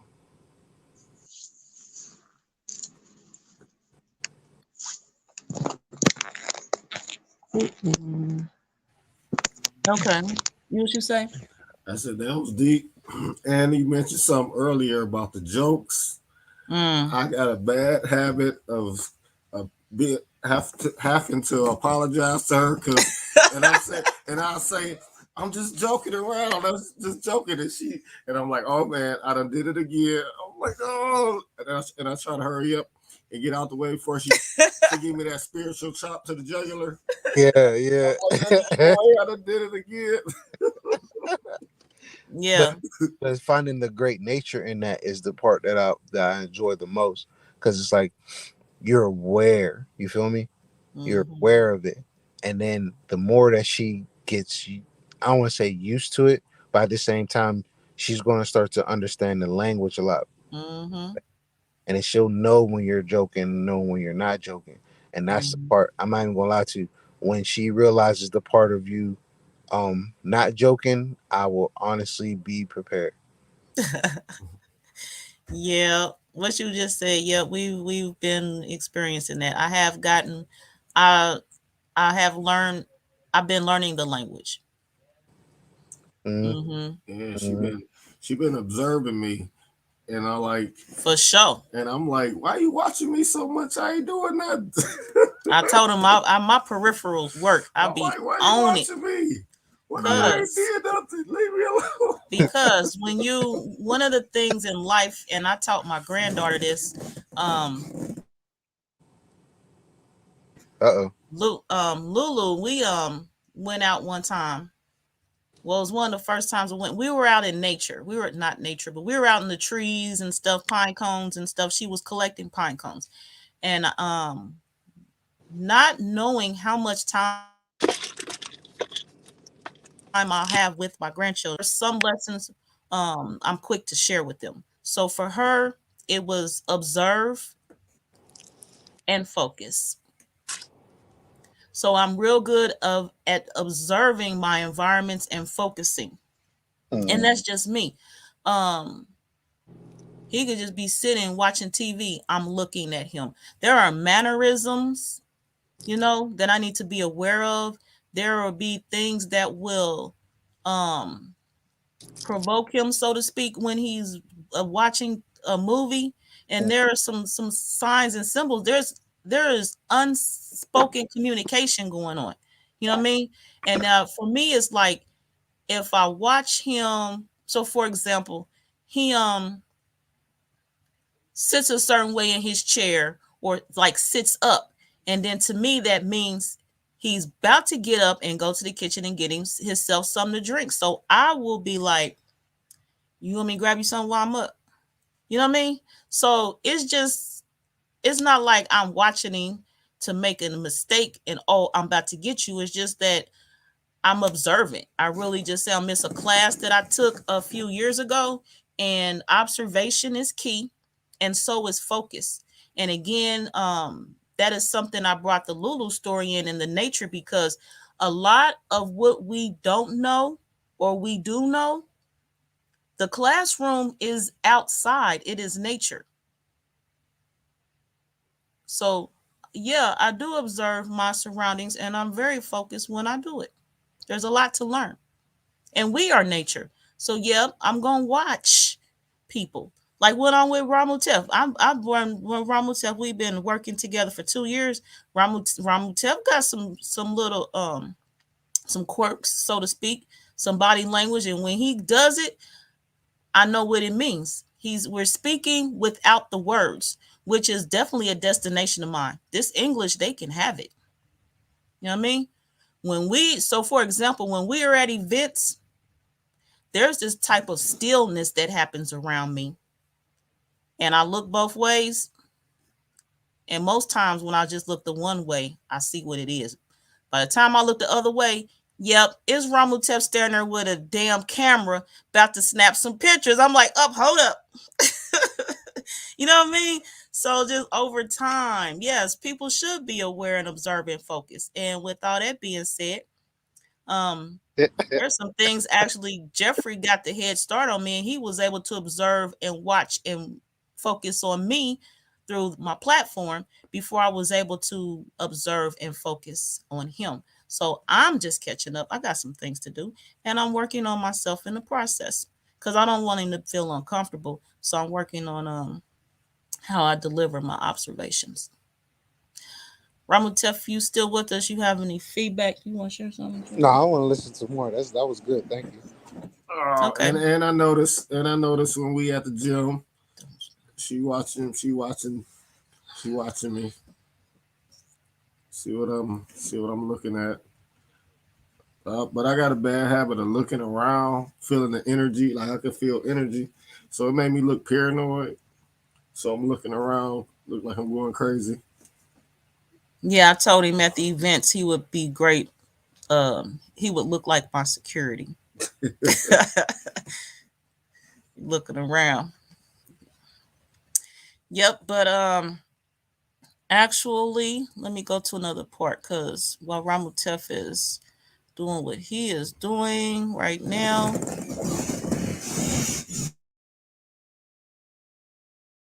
Yeah, I definitely appreciate that. I definitely appreciate you learning me about that part. What? I let the cat out the bag, huh? Yep. So you're gonna have to find a new approach to snapping them photos at the events. I'm Oh, on yeah, you yeah, to no, I you, got it. bro. I got all kind of different ways. Trust me. I know, because I know for you to learn the fighting styles, and how to handle the weapons, that you're very flexible. You're quick to relearn another environment and a situation to keep it moving, protect yourself, and hold your ground.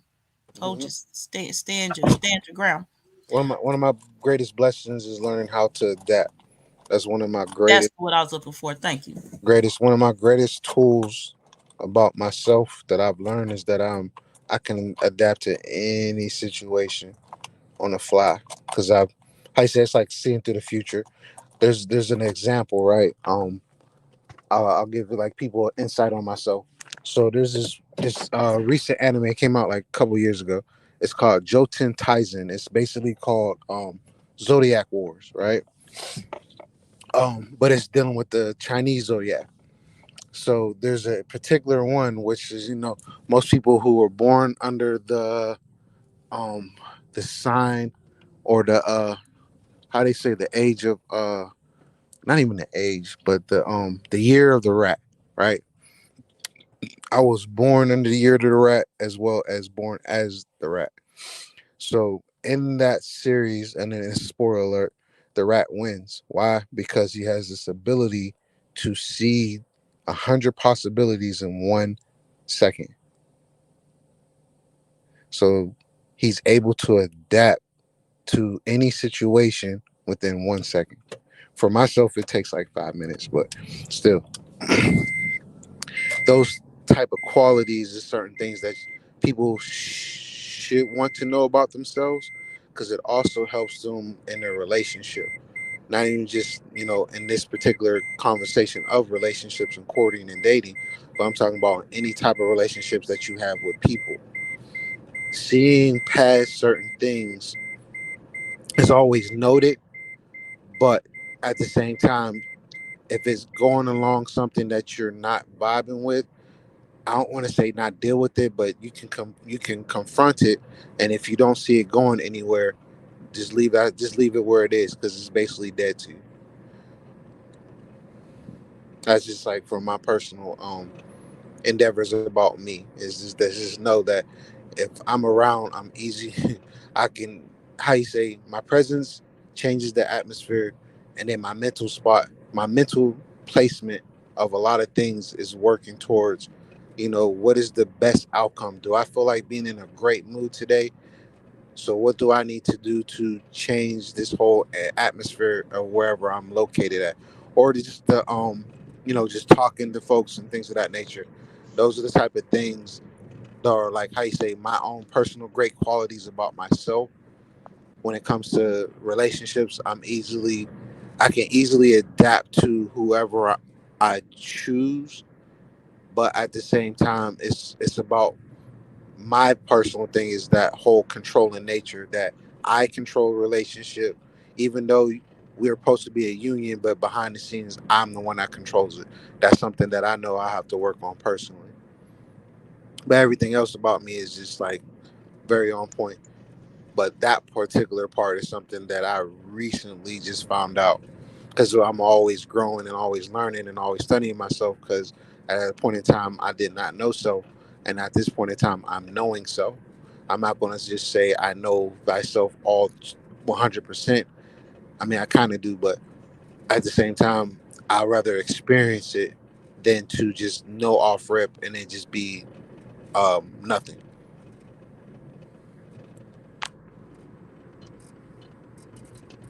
This is Sister Sister Bell, Bell, bro. we're glad to have you here again. Yeah, my phone died on me, so I may have to get off here in a minute to give it some juice. Okay, it's No, cool. no. I'm glad we still here when you got here. And so yeah, at any time, if that's the case, just let us know. And you ready to speak your words of closing, departure, and we'll yield the floor. Yeah, like I said, I send you all both, healing energies first of all. First and foremost, I send you all, the the covering of divine union. you know may you all grow and mature, and stay in alignment with who you all are underneath all of those titles and labels that has been created. Joy, I'm so happy to see you happy. Okay, honestly speaking, I mean, we've never met put in the physical, but we've been friends on Facebook for a minute now, and I've watched you, and I always was like, I wish she would just show herself a little more, because I get that vibe from you that you're in this cocoon, that you have this fence around you, and you're evolving, and it's nice to see you and to um lava boy, or should I say, I don't know what, the heart chakra guy in your life. I hope that he protects your heart with all of his might and fortitude, and that he stands on the words that he always says to you, that he's here and you don't need to doubt, and you don't need to be concerned about anything, because you're the most protected woman in the world. I hope he always stands on these words. And to the audience, thank you for tuning in. Thank you for being a part of all of this. To Ramutef, to Sister Salima, Sister Nook, gratitude, Ashe to you all. Ramutef, you especially, because tonight you shed some light on, my birth chart as well. And gratitude for that. And hopefully we can do another series beyond, courtship and dating. And I too have learned a few things from everybody on here. So thank you again and gratitude to each and every one of you. Ashe. Ashe, Sister Bell. Ramutev, how would you like to proceed? I'll say my closing remarks. Um, First and foremost, I greatly appreciate everyone who's been a part, listening and being a part of the whole series. Episode 4 is definitely a great way to close out and start a new beginning. I'm definitely excited for this union. I'm definitely excited for the growth of the both of you, as well as Sister Nuke, Sister Salima, Sister Bell, and everyone else who has participated in the comments and on live. My closing remarks is, embrace that free will. Embrace your free will. Not the free will that people are most hip to. I'm talking about being a friend of love, or choose love, or choose the respect for not just our people, our culture, just our universe, everything that we are and shall be. Anouk Ramatev Queb. I'm Ramatev Queb. You can find me on Facebook as Ramatev Queb. You can find me on Instagram as Ramatev_Queb. I'm a practitioner of divination practices. Come check me out. Much love to everyone on the platform. I give thanks to the ancestors, the ancient ones, the Patnakarus, the Rumeles, the Rishas, the Divas and Divas, and saying to you all, Ashe, Ashe, Dua, Dua. Ashe. Ashe. Ashe. Ashe. Ashe, Ramutev Kweb. Dua, Duau. So, I appreciate you both having the opportunity to share your closing remarks with the audience and each other in the platform on I Am My Sister's Keeper, the series. I myself have additional work here to do this evening, so I will be here a little while longer. And you have to leave. I know, and I'm glad for the time that you have provided the platform this evening. And so, at this time, I am going to share a video that the elder patriarch of this series has shared. He would like for us to all take note of. And the chief elder minister, John D. Henry, has stated, give me a few minutes to get his statement. Gratitude, stand by, please.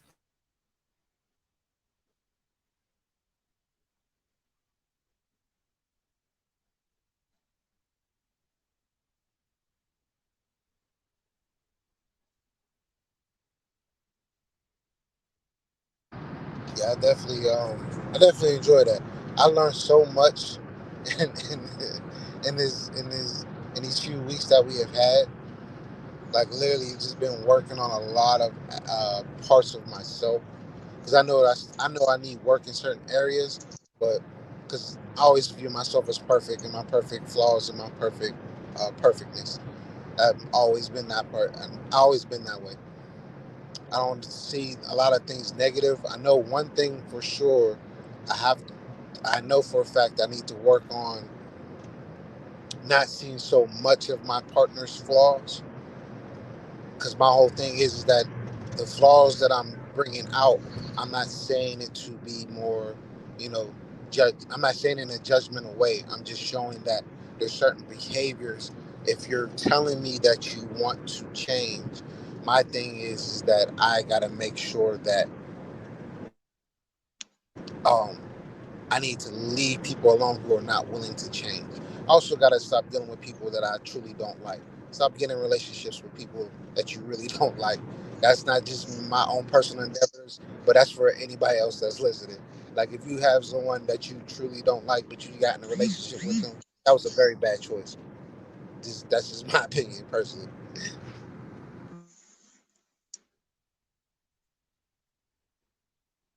This is the video, Sister Joy? Yes, this is the video, and I have Chief Elder Minister's statement. He says, Hotep blessings. He wants us to check out this video about relationships. This brother is speaking on reconstructing our lives, and at a time of uncertainties is very important. We are getting ready. Okay, it's very important. And he says, tells the panel, the sisters on the panel, to stay strong, and he's sending positive energy for healing and spiritual growth and protection. Ashe. So yes, Ashe. this is the video here. Okay. I know. I'm gonna share it in I've part. seen a couple of Now they say videos all of this eyes on guy. you. Okay, cool. Yeah, it's a first Yeah. for me. So with the But I will talk to you about it in the chat. I'll send some information for you. But okay, once again, thank you, because I'm gonna log off now. gratitude. All right. Ashe.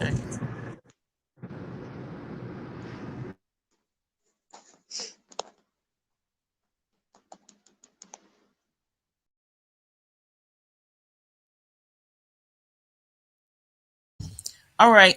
So yes, this is with Chief Elder Minister John D. Henry sharing this information of this video I'm sharing of this young man on the screen here.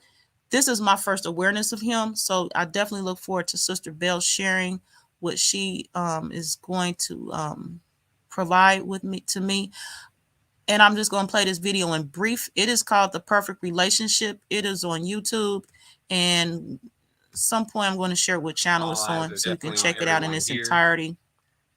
I got a few days to, breathe a little bit from giving a projection every single day, which is it's just something you have to be on point for. I can't write this stuff down, and so that means that when I come in every single day, it's like I'm pulling from a well, and while the well is unexhaustible, it is something that you want to let build up from time to time. So I got about 3 days to let it build. And if anyone was here on Thursday, I know we have an archive to get ready to put up, but our sister Neva came in with the Leela, which is the game of life pulled from the Droidish numerology. And I know some that may have just jumped in because here at Tribe, what we're doing is we're constantly bringing in family members, and this means that you may have came in today. This may be your first Tribe vibes. So what also happens is that some of this information, it may be right on point, and then other stuff you may be a little lost sometimes about what's being said. And this is why you have this massive archive that is still pretty concise with how it's labeled, of the process that we've gone through to get to this level of awareness. Well, you got 10 years of work for that, but just what we're doing in ambassador training, what we're talking about with enealogy, there's been a process that we've gone through, and you can easily go through those materials. Most of those materials, about 80 to 90% of those materials, are not on YouTube or in any other place. So this means that you're not going to go there and just find the same materials that you would find elsewhere. It's stuff specific to how we came into this level of awareness to this degree. And it does really take at times for you to have a collective build of awareness, real wisdom, in order to bring yourself to the conclusions of the matter, like what you're sure about, because that's really what the foundation is, right? It's like what you're sure about. And so right now, what I'm for sure about is that the world has completely evoked the frequency of re-education. And we know that even knowledge and wisdom is a specific energy coming off of specific paths. But whatever has happened, all of a sudden, like we know about this 2020 clarity.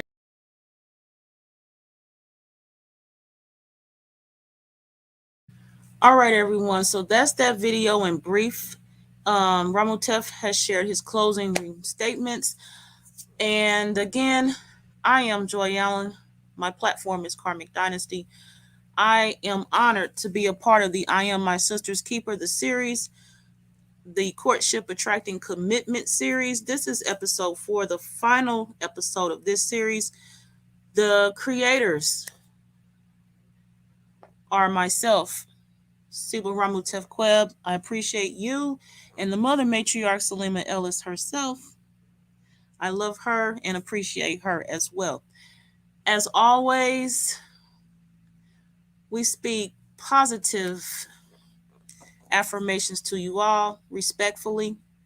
And we definitely look forward to seeing you here on the platform with us again.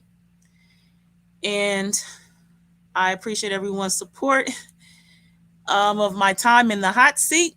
I'm glad we got to a conclusion to be able to share with everyone. And so there's no open-ended questions. If you have any, you can definitely send them to my inbox. I'll answer them. We could talk. If there's anything you want to know in particular about anything that Ramutef Queb has shared, or if you have questions on things he did not share, contact him as well. And I definitely know I could speak for him, so I just did so. And everyone else, they gave you their information and they spoke for themselves.